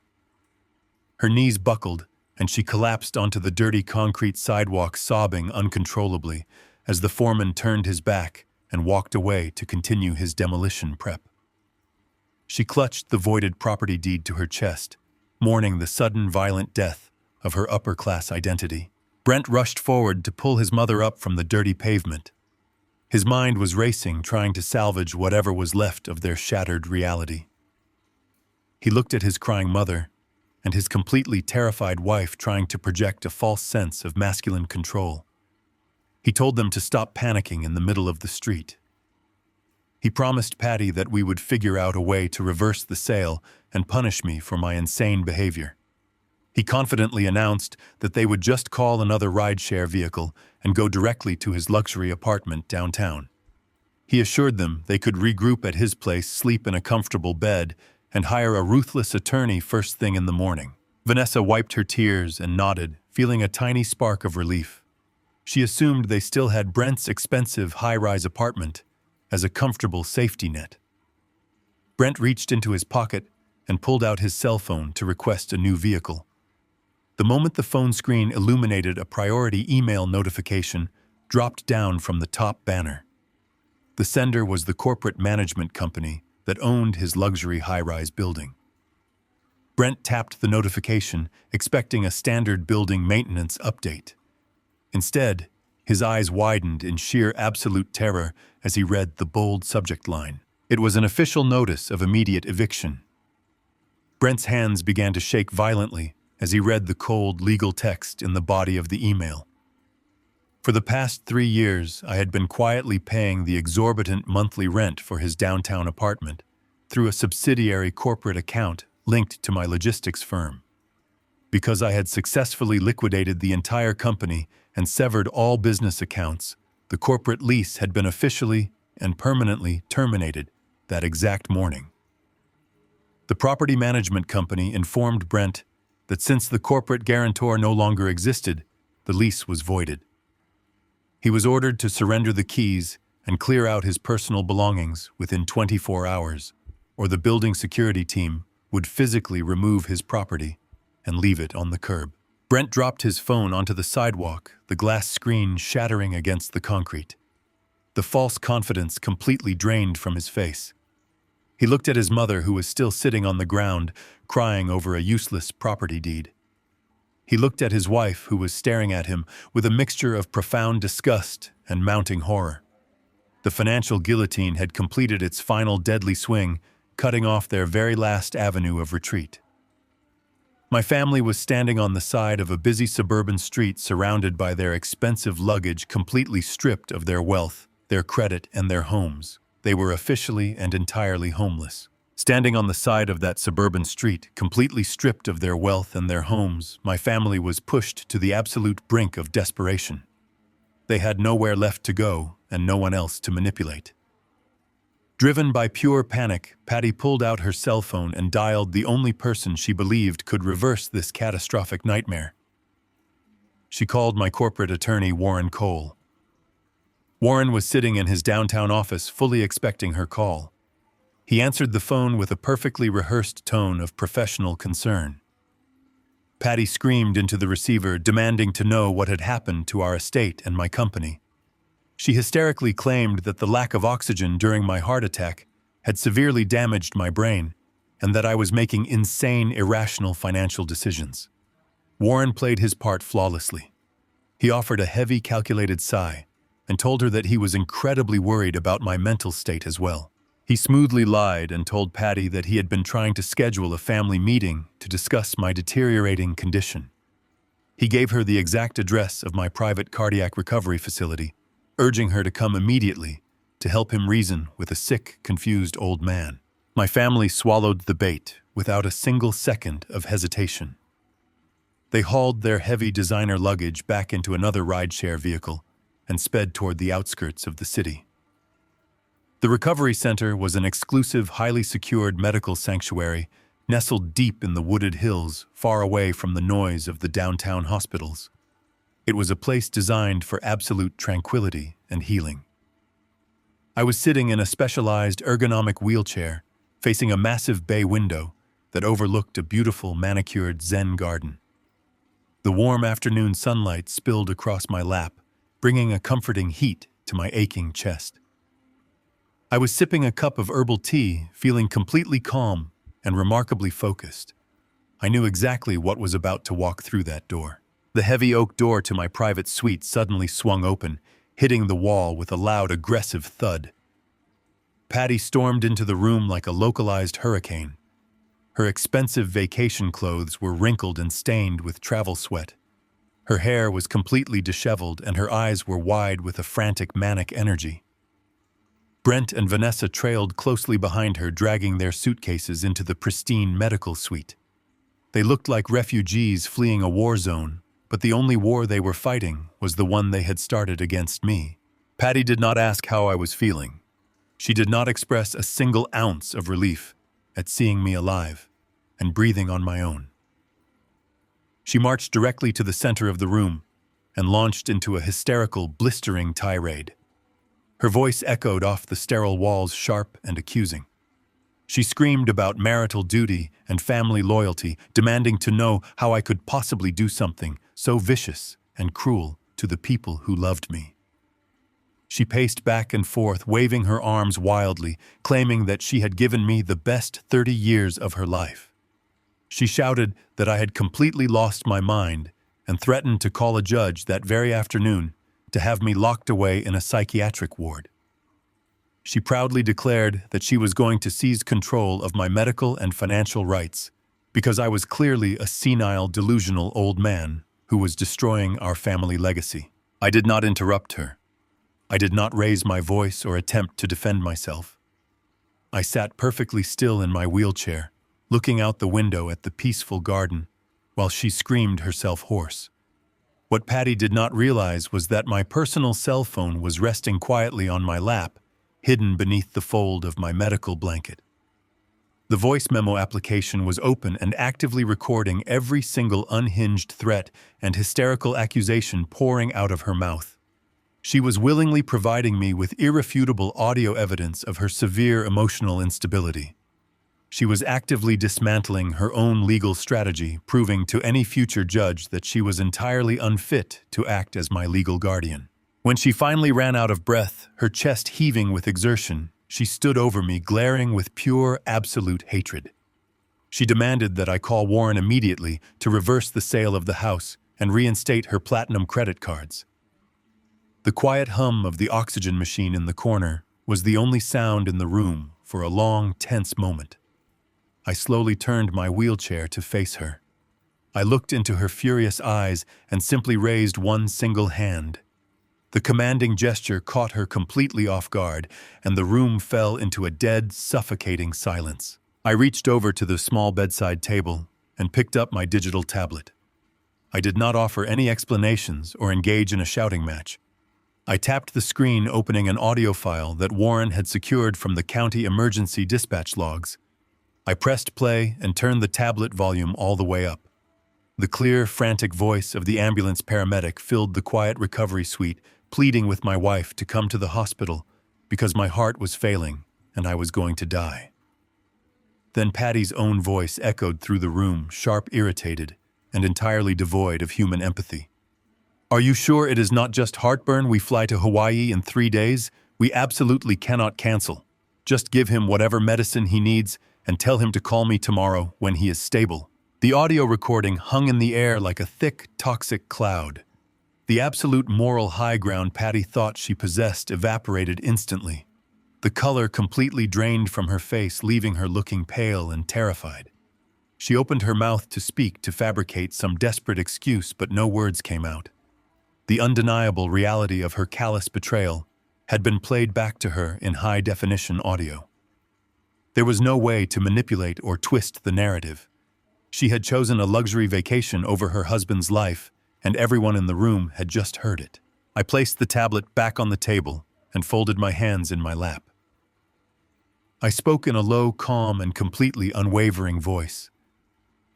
I delivered the final, absolute verdict on our 30 years together. I explained that she was never going to see another dime of my money as long as she lived. I detailed exactly how I had aggressively liquidated the entire logistics empire, selling it for cash to my biggest corporate rival. I told her how I had sold the mid-century estate to a commercial developer who was probably tearing down her custom kitchen cabinets at this very moment. I watched her eyes widen in sheer horror as I explained the mechanics of the irrevocable medical trust. I told her that every single dollar I possessed was now locked behind an impenetrable legal fortress, specifically designed to fund my premium healthcare and my private recovery. On paper, I was a legally destitute man who owned absolutely nothing, making me completely bulletproof against any divorce settlements or alimony claims. I had transformed my wealth into digital armor, and she was entirely locked out in the cold. Brent stepped forward, his hands trembling nervously by his sides. He saw that his mother's aggressive tactics had failed completely, so he attempted a different strategy. He tried to play the role of the devoted, desperate son. He used a soft, pleading voice, invoking his rights as my own flesh and blood. He told me that I could not possibly leave my only child with nothing. He claimed that his technology startup was on the verge of a massive industry breakthrough, and that if I just gave him a small bridge loan, he could save his company and make me incredibly proud. He begged me to remember the times we spent together when he was a boy, claiming that we were family, and that family always protects each other. I looked at my son, feeling a deep, profound disgust replace whatever paternal love I once held for him. I reached into the side pocket of my wheelchair and pulled out a thick, printed document. It was the comprehensive forensic audit Warren had rushed from the accounting firm. I tossed the heavy stack of papers onto the floor right at Brent's feet. I told him to stop lying to my face. I explained that I knew absolutely everything. I knew there was no revolutionary software algorithm, and there were no missing investors.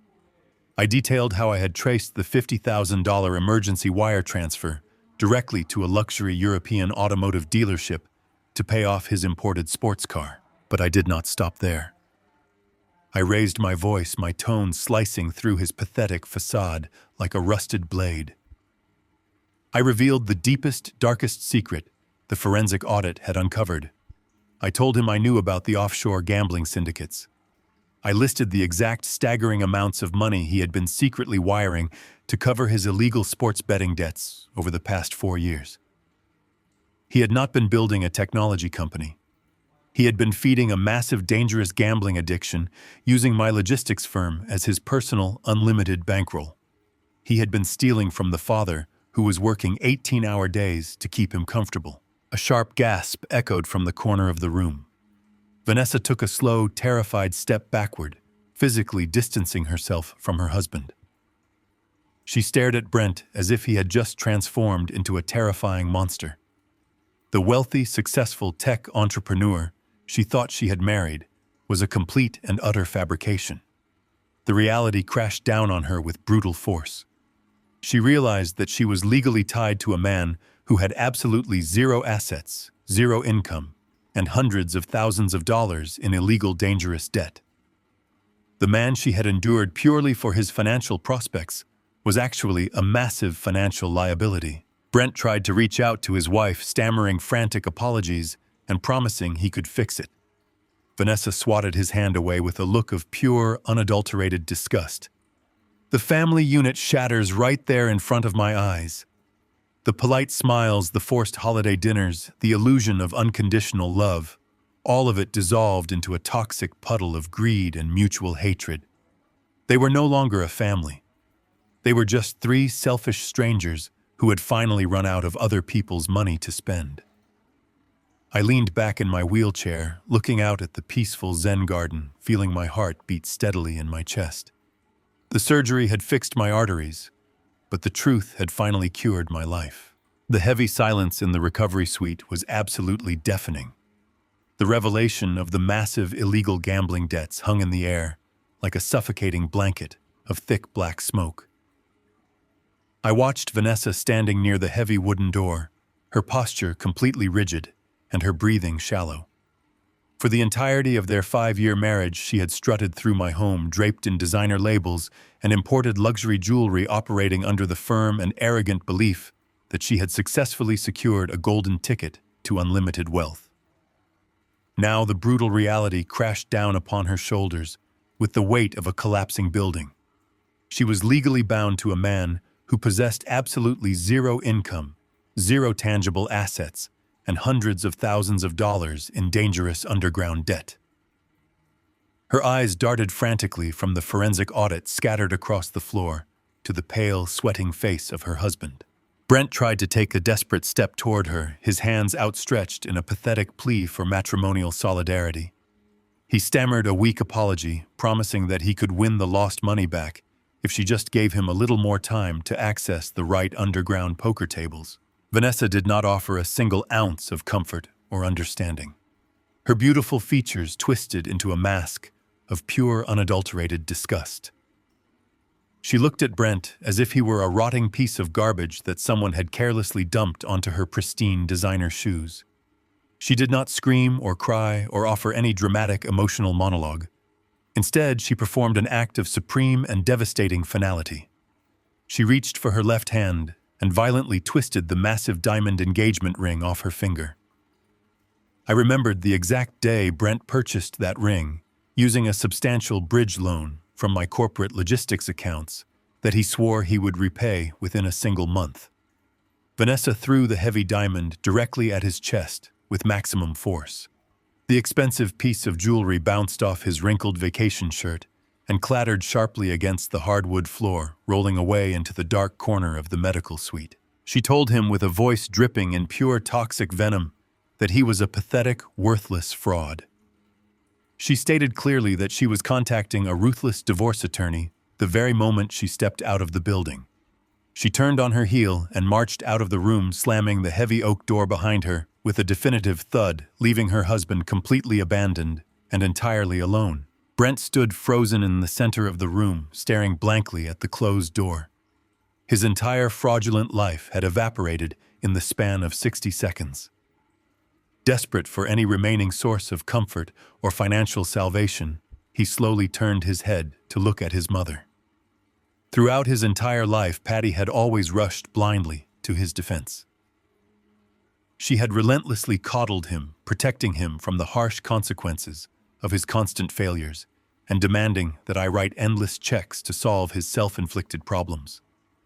Brent naturally expected her to wrap her arms around him and reassure him that they would find a clever way out of this nightmare together. He took a hesitant step toward her, seeking the maternal safety net he had relied upon for over 3 decades. But Patty did not open her arms. The protective maternal illusion she had projected for 30 years shattered instantly and completely.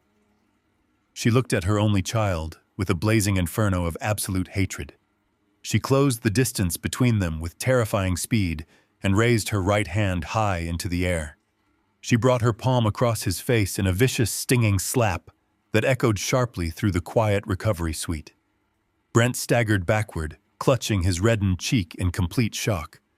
Patty lunged forward again, her manicured fingers curling into aggressive claws as she shoved him forcefully back against the sterile white wall. She did not express a single word of concern about his dangerous gambling debts or the terrifying loan sharks that were likely hunting him down. She did not care that his wife had just walked out on him forever. She only cared about her own impending financial ruin. Patty screamed directly into his face with a shrill, terrifying intensity. She blamed him entirely for the total destruction of her luxurious lifestyle. She shrieked that his stupid, reckless gambling had provoked my wrath and ruined their perfect financial safety net. She yelled that if he had just kept his mouth shut and pretended to run a legitimate software business, I never would have ordered the intensive forensic audits. She blamed him for losing the sprawling estate and the unlimited corporate credit cards.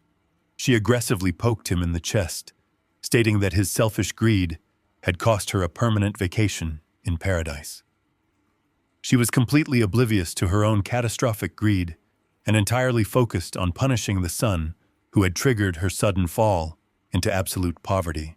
I sat perfectly still in my specialized wheelchair, observing the violent collapse of my family with total emotional detachment. I felt absolutely no pity for either of them. Watching Patty physically assault our son over the loss of a credit card provided me with a profound and chilling clarity. I realized in that specific moment that the woman I had married never actually possessed a genuine human heart. Her maternal affection was nothing more than a carefully crafted performance designed to ensure a smooth, uninterrupted flow of my money into her personal bank accounts. She did not love Brent as a son. She viewed him merely as a highly useful prop, an extension of her own ego, and a convenient excuse to constantly extract more wealth from my logistics empire. When the prop stopped generating cash and instead caused a catastrophic financial collapse, she discarded him just as easily and ruthlessly as Vanessa had. Furthermore, she had not spent a single second expressing any remorse or relief regarding my severe medical emergency. I was sitting mere feet away from her with a chest full of surgical staples and a heart that had literally stopped beating less than a week ago. She did not care that I had flatlined twice on a cold operating table while she was sipping champagne over the Pacific Ocean. She only cared that my survival had somehow interfered with her unrestricted access to my wealth. Her mask had fallen completely away, revealing a terrifying void of narcissism and extreme materialistic greed.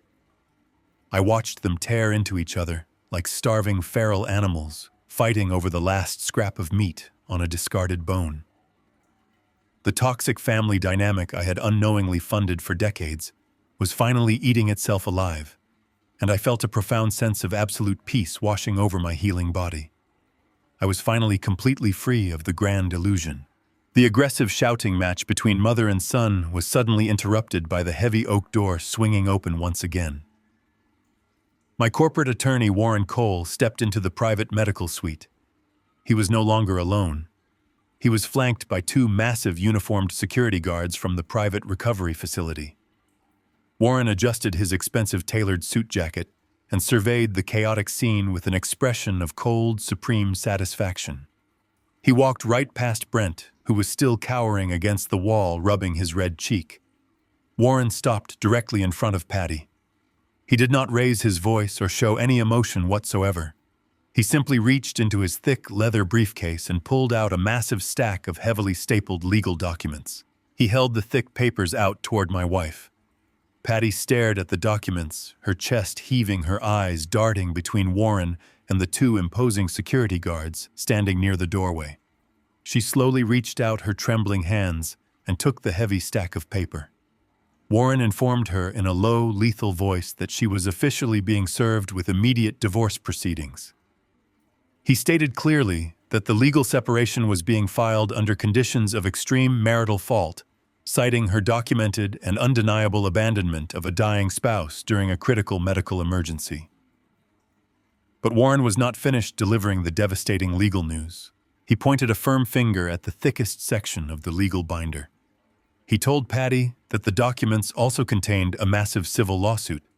The legal action was specifically designed to aggressively recover the hundreds of thousands of dollars she had illegally wired into private offshore accounts while I was lying unconscious on a hospital operating table. He explained that her unauthorized transfer of funds during my medical incapacitation constituted severe financial fraud.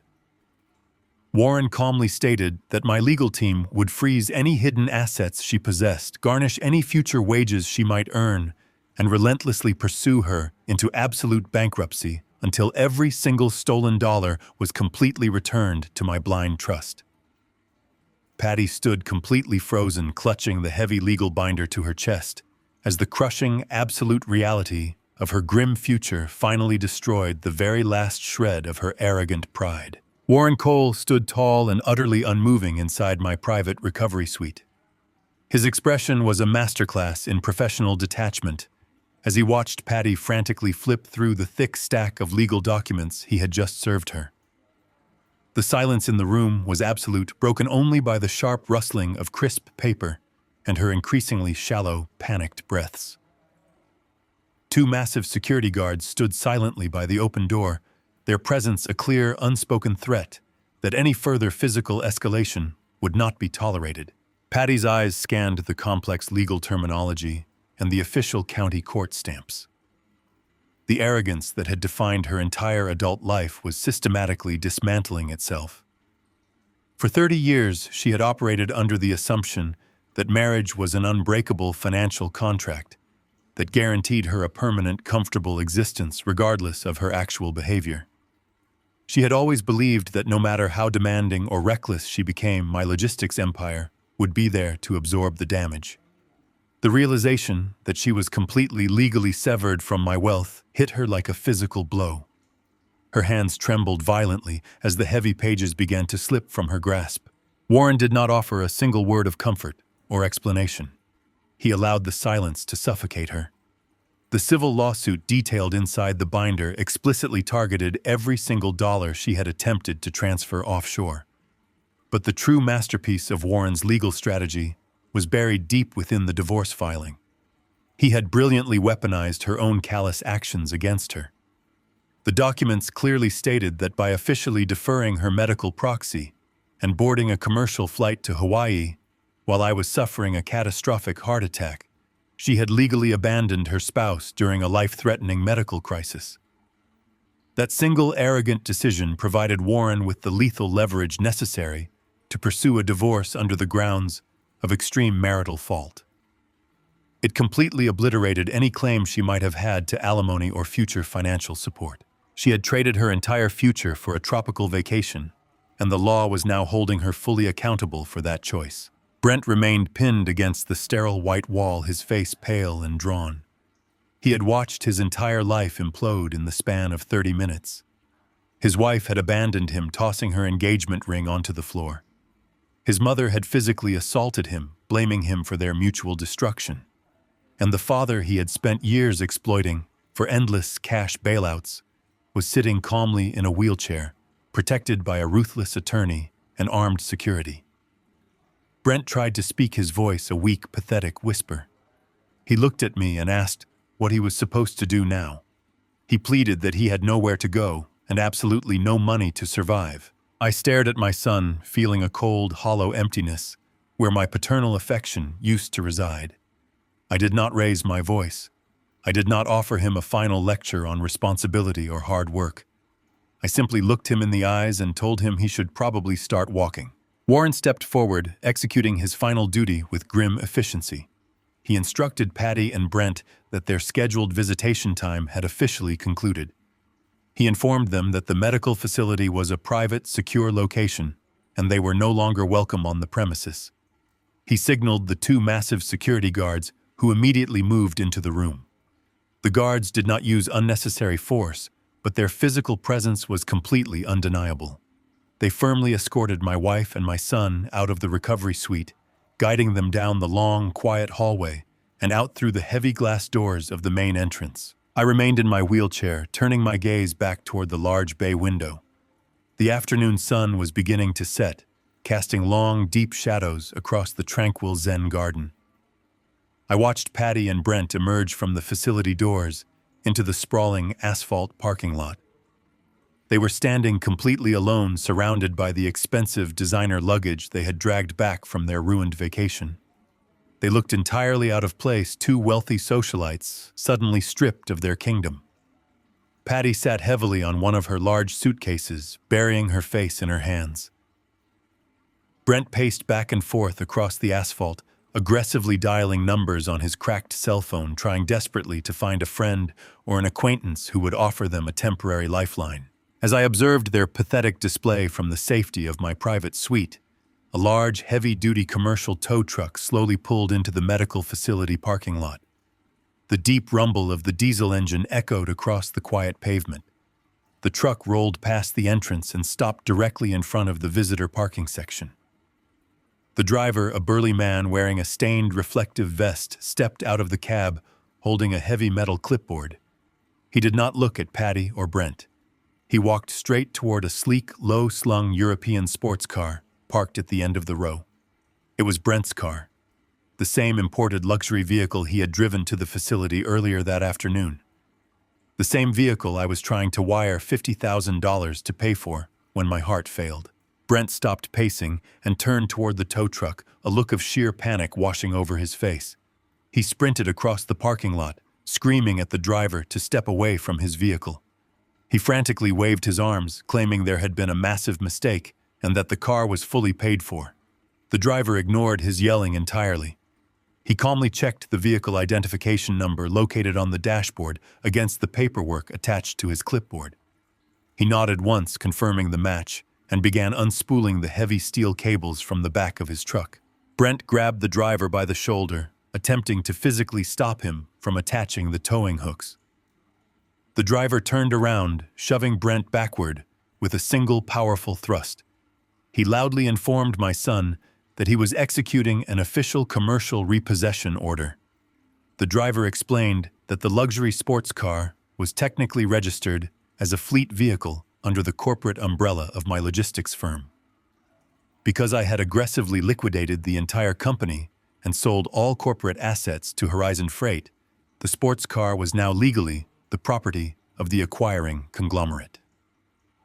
Horizon Freight had immediately ordered the repossession of all non-essential corporate vehicles to maximize their rapid return on investment. Brent stood on the asphalt, completely paralyzed, as the heavy steel chains locked onto the undercarriage of his prized possession. The loud grinding noise of the hydraulic winch filled the air, slowly dragging the expensive sports car up onto the tilted flatbed. The vehicle that represented his entire fake identity, the ultimate symbol of his unearned arrogance, was being hauled away like a piece of worthless scrap metal. He watched the tow truck pull out of the parking lot, carrying the very last remnant of his luxurious life down the highway. Patty remained seated on her luggage, watching the scene unfold, with absolute dead-eyed silence. They were left standing in the fading light, completely stranded, broken, and entirely alone. I closed the curtains on the bay window, shutting them out of my view and out of my life forever. 6 months have passed since the heavy steel doors of that private medical facility closed behind my former family. The passage of time has a profound way of cleansing the soul when you remove the absolute poison from your daily routine. I am sitting on the wooden deck of a modest rustic cabin nestled deep in the quiet pine forests of the Pacific Northwest, entirely and completely removed from the suffocating concrete and glass of my old corporate life.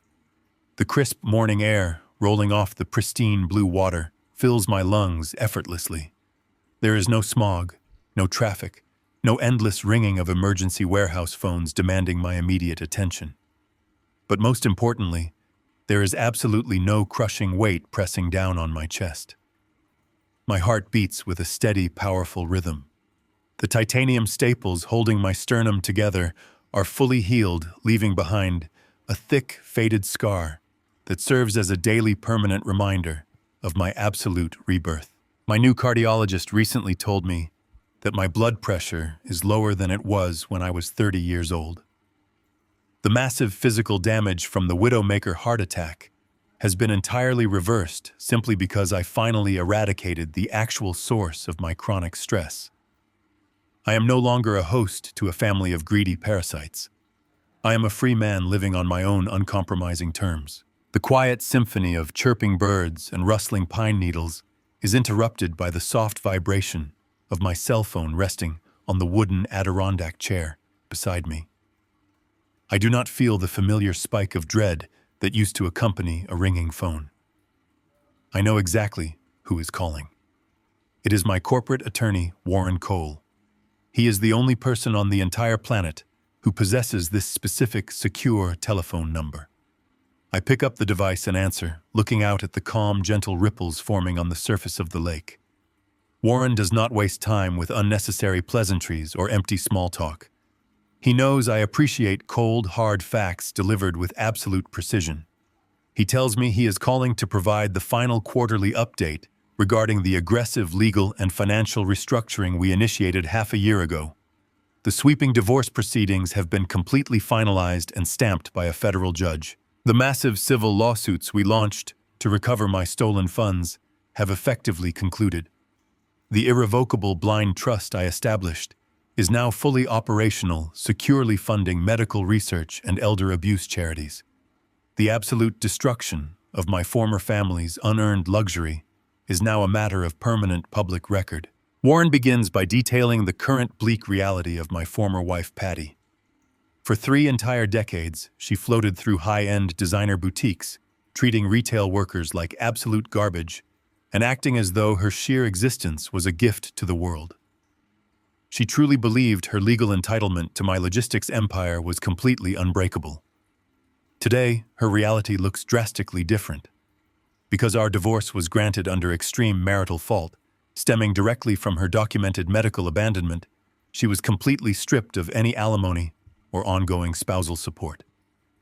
Furthermore, the aggressive civil fraud judgments severely penalized her for the hundreds of thousands of dollars she attempted to wire to offshore accounts while I was unconscious in the intensive care unit. Warren informs me that Patty is currently living in a cramped, heavily outdated studio apartment located directly above a noisy commercial laundromat on the wrong side of the city. To pay off the massive mountain of court-mandated legal fees and financial restitution, she was forced to secure minimum wage employment. She now works 40 hours a week as a floor associate at a discount retail clothing store.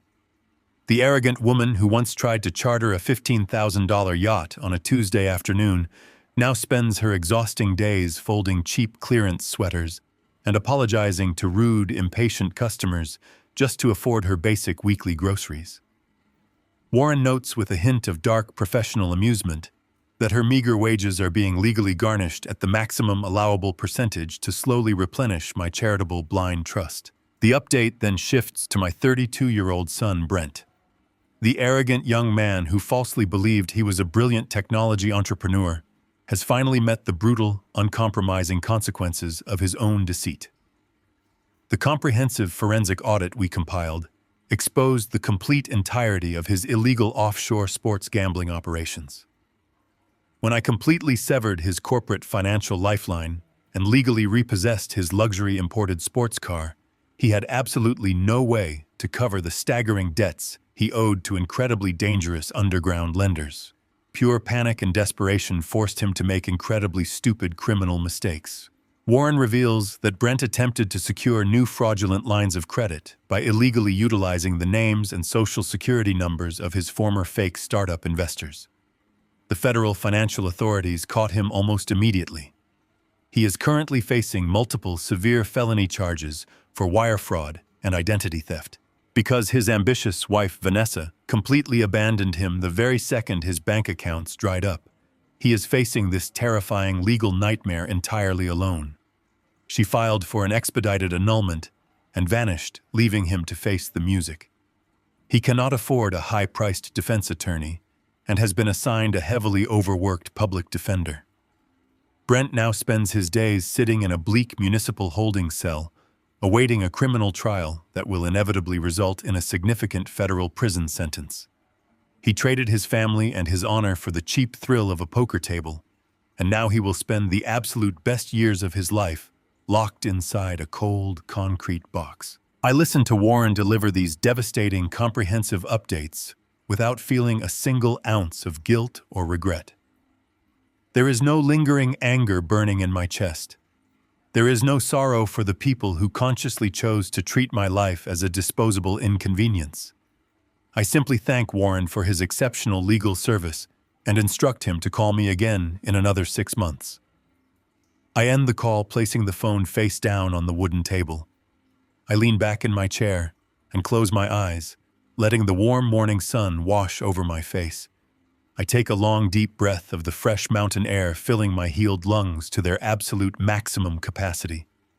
The silence around me is not lonely or isolating. It is rich, vibrant, and incredibly fulfilling. I open my eyes and look out at the vast, expanding horizon of the clear blue water. I realize in this quiet, perfect moment that I did not just survive a catastrophic and deadly heart attack on that cold office floor. The blocked artery was only a physical symptom of the real suffocating disease. I survived my family. I survived the toxic, parasitic weight of people who explicitly valued a tropical resort vacation over my very existence. A genuine, peaceful smile spreads across my face. I am completely and utterly free from their grasp. I have finally proven the ultimate brutal truth of human nature. When you choose an arrogant illusion of paradise over the fragile life of someone who loved you, then you will inevitably return home to find yourself standing in the absolute center of hell. The most profound lesson I learned from this agonizing ordeal is that true loyalty cannot be bought, and family is defined by how they treat you in your darkest moments, not by a marriage certificate. For 30 years, I confused financial provision with love, mistakenly believing that if I simply worked harder and gave them more, I would secure their devotion. Instead, I only nurtured a toxic entitlement. When my heart failed, they showed me my exact worth, nothing more than an interrupted vacation. I learned that setting absolute boundaries isn't an act of cruelty. It is the ultimate act of self-preservation. You cannot save people who view you as a disposable resource, but you can always save yourself. If you have ever had to find the courage to walk away from toxic people who only valued you for what you could provide, please hit the like button, share your own survival story in the comments below, and subscribe to the channel for more.